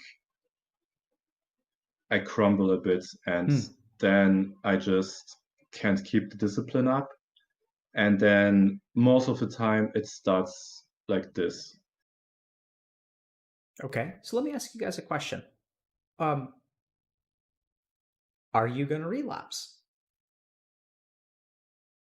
Definitely. Yeah, most likely. Yeah. No, I say no. I believe in you, man. So if you know you're going to relapse, how does that correlate with shame or control? Right? Because up here we have Annie saying I'm the only one that can do something, and he's like, I'm definitely going to relapse. How do we sit with those two thoughts?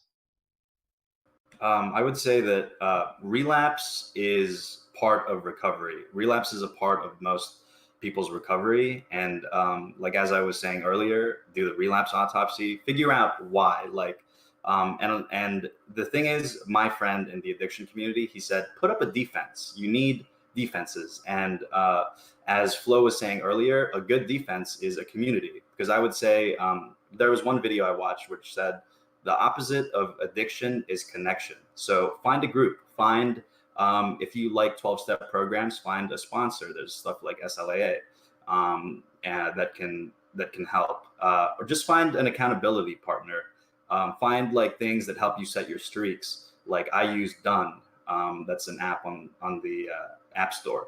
And it helps me a lot to like keep pressing that button each day. It's kind of like the replacement. Like every time I press that button and it says, oh, you've made it 2 days, you made it 3 days, you made it 4 days.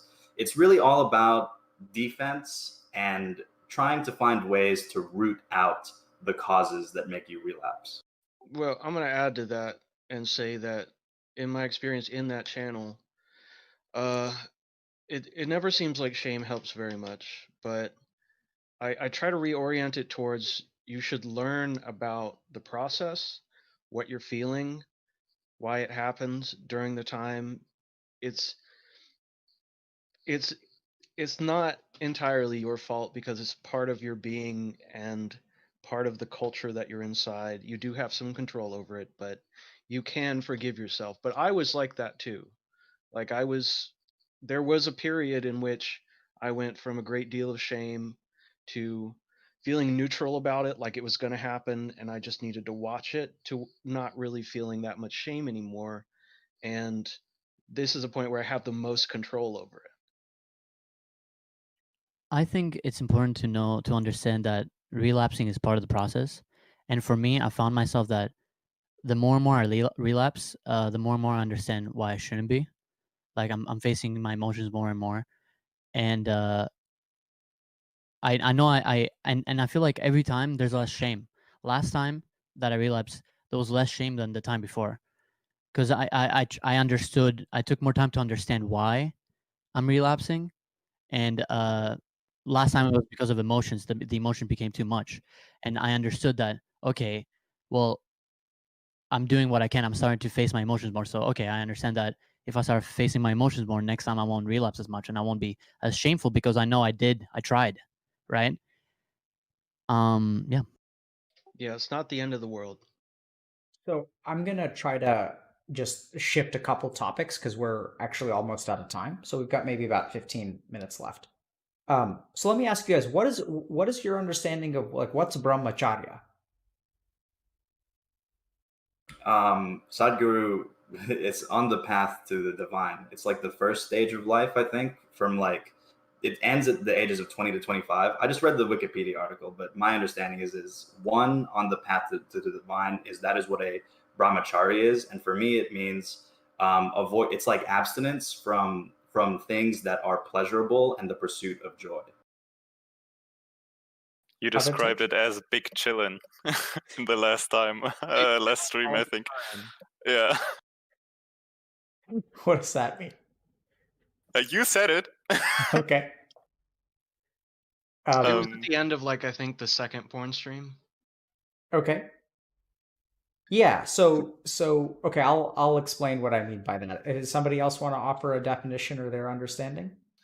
I think about it as sort of like a universal discipline of all sensory desires and apparatus trying to pull away from being pulled outside of yourself and trying to cultivate inner strength and I guess nature. Okay. I have a more secular view of it. For me, it's just like the age around 2025 is just the time where you give up your childhood pleasures and need to start to face reality and live in reality and start to become a member of the society, I would say. And giving up the pleasures to fulfill some duty in the society is like my current understanding of it. For me, it's kind of like not being a slave to pleasure and or pleasurable desires, and kind of more like seeking gratification and fulfillment from like long-term goals. So like porn is like I'll just do it for a few minutes and I'll get like an instant pleasure, whereas it's like reading a book, it might not be pleasurable at the moment, but you get more of a fulfillment over time or gratification over time. Those are all good definitions. So I have some thoughts to share, but before we get to those, or if you guys want me to go first, I'm happy to. I guess the last general question that I think we should explore is like, where do you go from here? Now, if you guys have thoughts about that, I'd love to hear them. Otherwise, I can try to sum up some stuff, but I want to give you guys kind of a platform. Like, what's next? Yeah, Flo. Can I ask you a question about that? Because Yeah.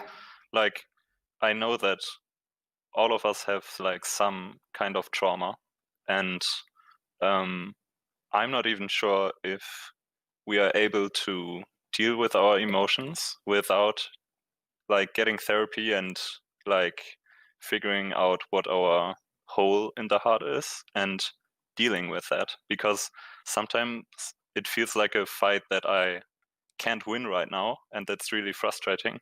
And I just want to know if we can even do it, because I would rather know that it's something that I can face after having like 20 years of therapy than like fighting every day and not knowing if we can handle it. Yeah, so what I'm hearing from Flo is there hope for victory? Yeah, anybody else have? I would say this is something which is a huge cliche in the 12-step programs that I've been in, but just one last thing basically is don't give up until the miracle happens. And what is the miracle? Who knows what it is? And your life has changed completely. After the first week, you might find that things really and truly have changed. And a lot of the things you might perceive as negative at first will slowly and surely, it's not about superpowers. It's about returning to baseline. It's about removing the symptoms of your addiction. Because the thing is, you don't know what water is until you're out of it. So you don't know what brain fog is until you feel what brain fog, like what it feels like not to have it. So does anybody else have questions about like where to go or thoughts about where we go from here? Otherwise, I'll collect my thoughts and then try to answer Flo's question. Bob, you can go first. Thank you. I was going to say that is a process. This is all not, these aren't discrete things. I don't think of it as like there's a specific endpoint. Every day has potential for analyzing your emotions, for trying to grow and be in the present moment. It just takes work, and you should be honest with yourself that it may take a lot of work, but you can get there. You can feel better. Yeah, for me, the whole story thing is helping me in a big way, because I know the things that have happened in the past and I can't change them, but I want to make sure that I can overcome it, because it's really is beneficial to my dharma, and I want to be an example of that it is possible to overcome the problems you had in the past. And many great people had big issues in their childhood, and they didn't have a perfect childhood. And I think, in a way, overcoming hardships gives you meaning. It gives you the feeling of power and moving forward. And I would say that focusing on the future and building a future is something that I want to do. And I would even go so far as to say that it's something anyone should do with regards to that, because it takes time to accept the past. And sometimes you have to battle with traumas for the rest of your life. But I think giving it some kind of place where it has some meaning and where it feels like very personal, and where you can maybe even help people with that it is something that is like very holistic and good in a sense. Annie, go ahead. Yeah, I think so. You asked what's next, and I think for a lot of people, it should just be therapy. I feel like there's a lot of people in chat right now that need it and are not taking action to take any therapy, and that's me. That's me. I'm not doing it, and I've been avoiding it. And I think it's also finding a dharma, in my opinion. It really helps the journey. Is much easier if you have a purpose and you have a reason to keep going. And I just want to make that clear to chat. If you guys need help, I think it's important to go see. So I'm going to just think for a little bit, okay? Try to collect my thoughts, because I want to highlight a lot of stuff. So overall, this has been incredibly helpful. This is my notes from the page session. So there's a lot to say. Pep OG. So give me just a minute.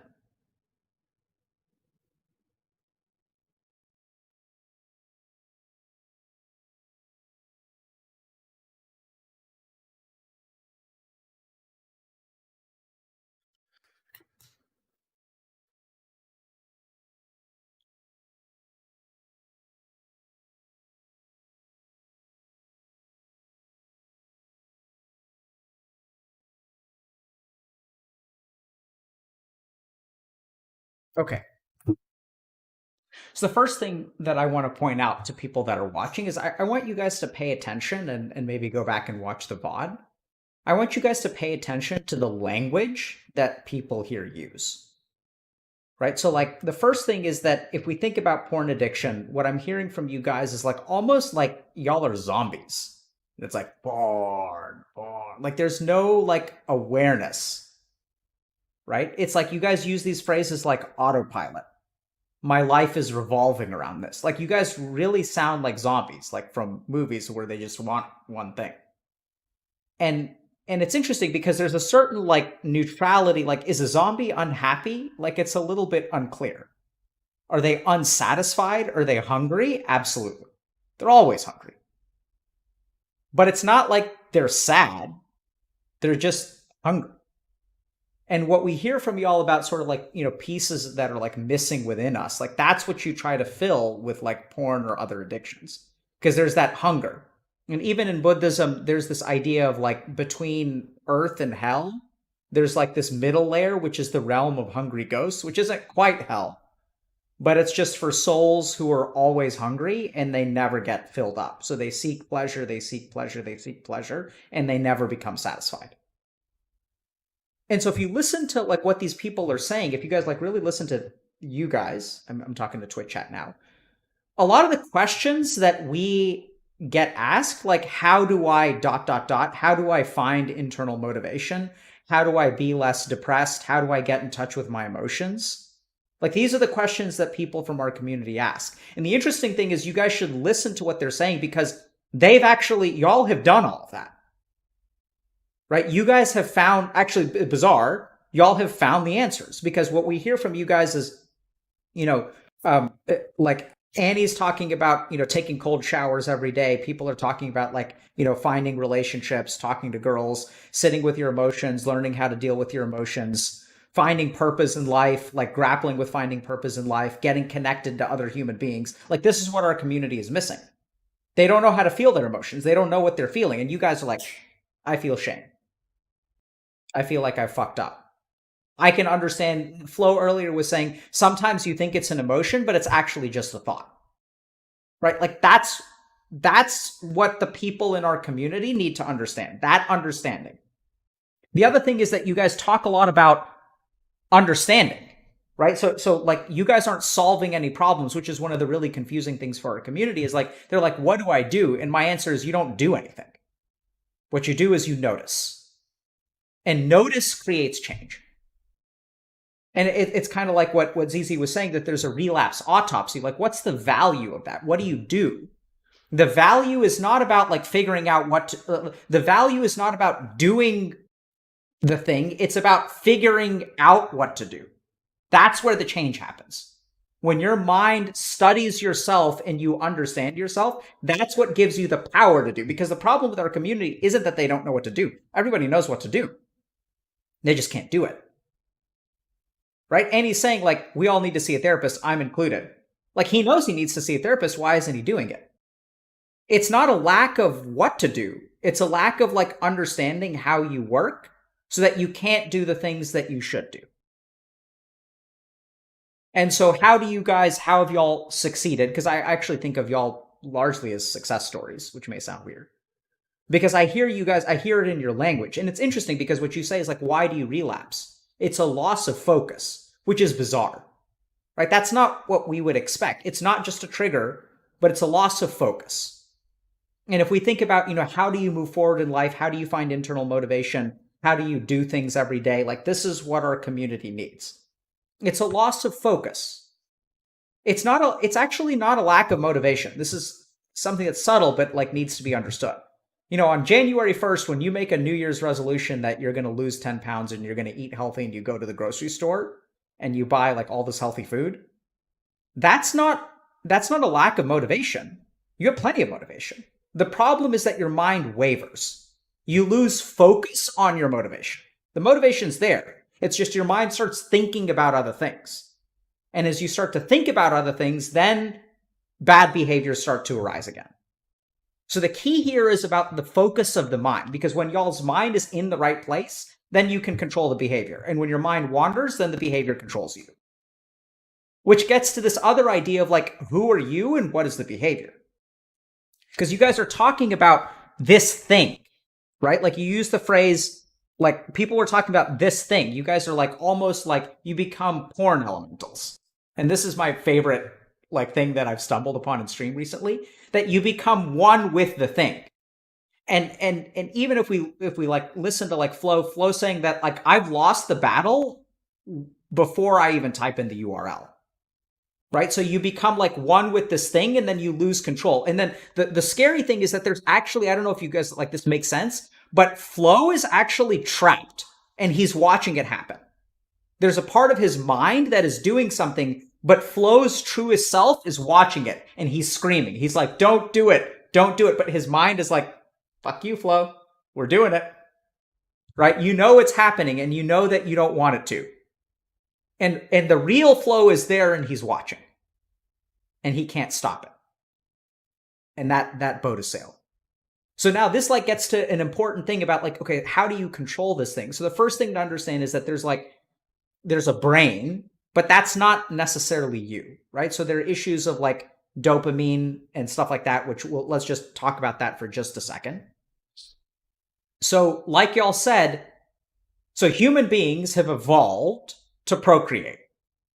That's why orgasm is so pleasurable, right? Like it's pleasurable because like if we didn't have a drive to orgasm, we like wouldn't procreate.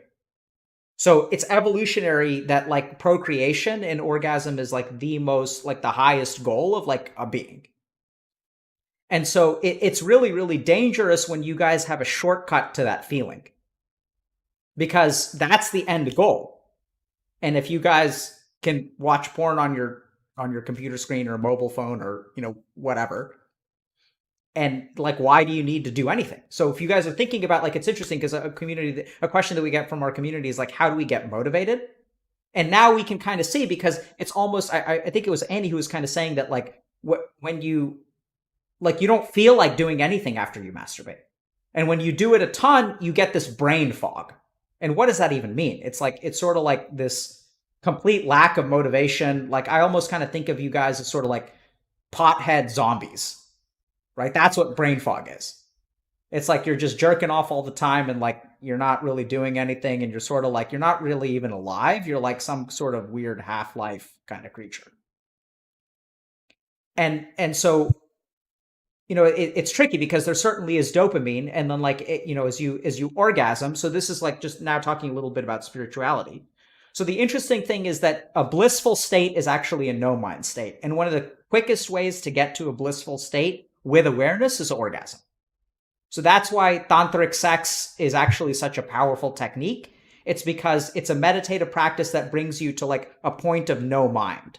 So you're aware, but you have like no thoughts, you have no emotions, you have no feelings. You just exist purely in that moment, which is what orgasm is, which is why it's so addicting. And so meditation is actually the process of cultivating the mental state of orgasm at all times. And when you have that state, that's what moksha is. Moksha is liberation or enlightenment. It's essentially a state of perpetual orgasm. And not to say that it's actually perpetual orgasm, but it's the state of consciousness that orgasm creates for a few moments. That's what moksha is. And that's why people use, so Sadhguru uses this word joy. So the word is anand, it's bliss. And now we get to something kind of interesting, which is like when you meditate and you start to do this stuff, is you start to feel feelings like, how is that good? Like, isn't that bad? Isn't that what you want to escape from? And someone said something about like, there are ups and downs, but it feels good to feel them. And now we get to a really, really important point about spirituality, which is that the enlightened person is not free of pain. They have a certain tranquility with respect to the ups and downs that allows them to somehow appreciate the bad things in life. And that shit is OP. So that's your ultimate salvation. Imagine for a moment that a good thing in your life and a bad thing in your life is something that you can deal with in the same way. That you don't have to retreat from badness. That is the most OP buff you can ever get. Because suddenly things that are boring or shaming are not things that restrict your behavior. They don't control you anymore. And ultimately what I see you guys doing is a journey of control. That's what this is. It's understanding and control. It's a journey of how to control the self. And so now we get to brahmacharya. So brahmacharya means to dwell in God. Brahman, really, which is cosmic consciousness or universal consciousness. And it means to have your mind focus on things, on the divine, as opposed to get lost in desires. So brahmacharya is sometimes translated as celibacy. but really what it is non-lustfulness. You can still actually have sex and be a brahmachari. It's just you're not allowed to be horny.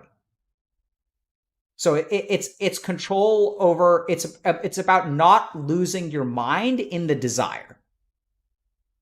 Right? So like even when we think about, like, I'm kind of envisioning like this scenario where Flo is like, he's opening up his browser and he's like typing something into his URL bar. And in that moment, his mind is lost in that desire, even though Flo's aware of it. But like that, the mind is kind of like on autopilot at that point. There's like autopilot. That's what we've heard from you guys over and over and over again.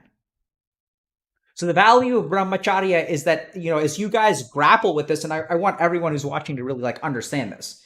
These guys have grown immensely. Like they understand this shit in a way that very few people in our community do.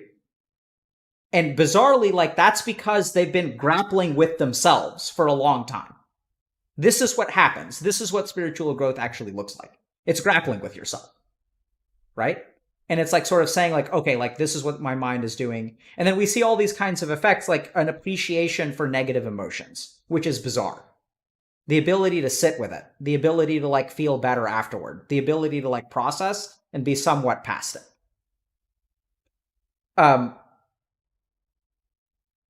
Yeah, like there's just so much stuff about like being on autopilot, like the same shit every day. Like that's the problem of our community. And what I'm hearing from you guys is when y'all know fat for a while, it doesn't feel like life is the same shit every day. And that's what living a life with awareness is. And so bizarrely, I think that NoFap is a wonderful spiritual tool because you guys are constantly looking at yourself, because that's the only way that you can succeed with NoFap. You have to be watching your desires. Like you have to be aware of your boredom, your not laziness. What was it? Boredom. Whatever the BLAST acronym is. Angry, sad. Angry, yeah. Yeah, BLAST, right? Right, so like you guys are watching yourself, and all you have to do is watch yourself, and then you'll start to gain control. And then as you gain control, like suddenly you get these buffs, which is like sadness does not impact your action. That is one of the most OP buffs. Shame does not impact your action. You're able to sit with it. And that too, even when we use the phrase, sit with it, you're no longer an elemental at that point. Because you can't, when you are it, that's when you're an elemental. Literally the process of sitting with it is for flow to be there, and then the emotion or the desire or the urge to be here, and you're just chilling with it. And it's there with you, but that means that you are not it. It creates separation, and over time, you'll control it. That's what happens. So when Zizi said that addiction is a spiritual malady, like I completely agree. It's also a biological malady. It's also an energetic malady, but it's absolutely a spiritual malady. This is what I think is basically lost in Western understanding of the mind, is that we think of it as exclusively psychiatry. Is there dopamine stuff? Is there addiction stuff? Is there escapism? Does therapy help? Is there trauma? Like absolutely all of those things. And that doesn't explain all of it. Because there's also this level of like hungry ghost where there's something within you that just wants to like eat and eat and eat, and it never gets filled.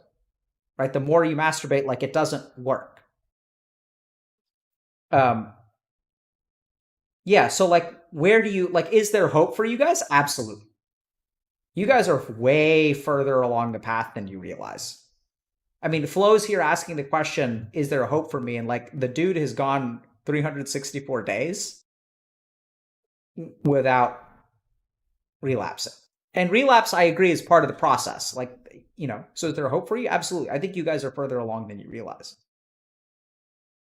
And at the end of the day, because like you said, it's not, this thought pattern that arises in your mind as porn addiction is separate from actual like sexuality and connection with another human being. And over time, if you stop feeding it, it'll die out.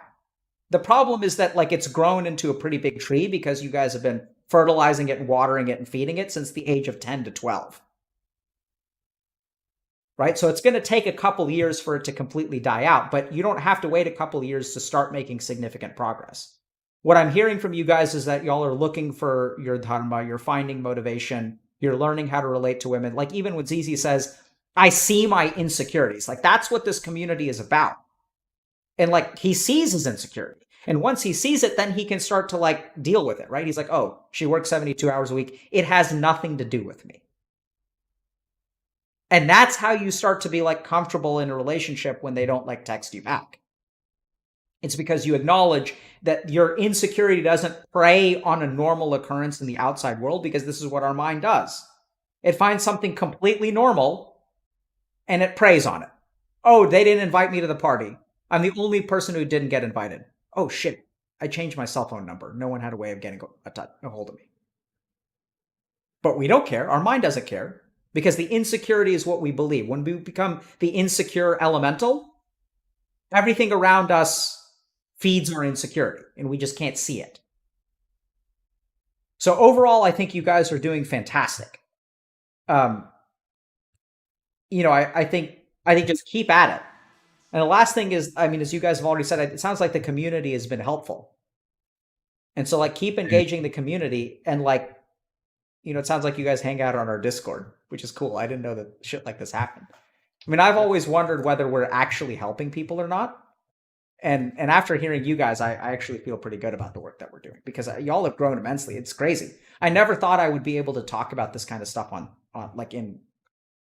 these are higher level discussions about like brahmacharya and like what it means, and sort of building awareness, and how like that's going to happen. Like, everyone's wondering, how do you process your emotions? You guys are processing your emotions. Y'all are doing it. Everyone's like, how? Like, I don't know exactly how, but y'all are doing it. When Flo is sitting there in a bed crying next to his girlfriend, and he's being the ultimate beta cuck, like that's processing your emotions. Yeah, right? And then like, over time, those emotions will burden you less. And they like won't weigh on you. And once they stop weighing on you, then you guys will be able to like move forward without that shit on your back. And people were talking about, great people suffered from, like, some of them suffered from great things. I think that's the reason they're great. That's where greatness comes from. It comes from overcoming challenges and triumphing and understanding yourself. And the last point that I'll say is like dharma. So everyone's asking, like, how do I find my dharma? You guys, I've really done a bad job of explaining this. You don't find your dharma finds you. Right? So like, healthy gamer, like, I didn't like wake up at the age of 20 and say like, I'm going to try to help gamers understand nofap. That's absurd. It's dumb. Even 6 months ago, it was like, we're going to help gamers with nofap. It's absurd. So the best thing that you can do is exactly what y'all are doing, which is that you're not ready for your dharma yet. Your karma will give you your dharma when you're ready. And if you guys continue living like a zombie on autopilot, your dharma will never present itself. It's kind of like saying, like, where's the final boss? Like, the final boss is in the final boss room. But if you just hang around in like the starting zone, AFK, then you're never going to find the final boss. So your first dharma is to yourself. This is what the brahmacharya, the stage of life that ZZ was talking about. The first stage of life is brahmacharya, which is weird because it's kind of got a double definition. But what this means is like, it's kind of the student phase, that you should prepare yourself. And once you guys are ready for a relationship will happen. Once you guys are ready to save the world will need saving. But y'all aren't ready yet. So continue doing the work that you're doing, continue working on yourself, continue leveling up, and then eventually the final boss will show up. And when it shows up, y'all will either be ready or you won't be ready. Right now, life is giving you guys a little bit of a pass because it's not like you don't have aggro yet, which is good because you're not ready. And as someone, I can tell you guys, you don't find dharma, it just dumps itself in your lap. Like, when you guys are ready, thousands of people on the internet will start asking you for help. And right now, there are people asking you for help. It's crazy, right? Because like, y'all have had struggles and y'all have been there for each other. So that's your dharma. How did you find that? Through your streams, actually. I would say through all the pain and negativity and suffering, it led to that understanding. Yeah. So our streams are karma, right, Flo? So you were ready to help someone. And when you were ready, the stream showed up and sent you to our community. But ultimately, it's you who decided to join the Discord. It's you who decided to hang out in the Brahmacharya section. And it's you who decided to both share and support other people. So that's exactly what I'm saying. Like, Dr. K arose because you were ready for that next phase of your growth. And so when you guys are ready, someone will show up.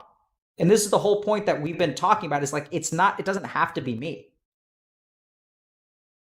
You guys are doing the work, and just keep doing it. And there's like, dude, so much hope. So much hope. You guys have no idea like how far, like, y'all are killing it. That's the greatest thing I've heard ever. Yeah, seriously. I don't think Thank you for saying that. I don't think you guys understand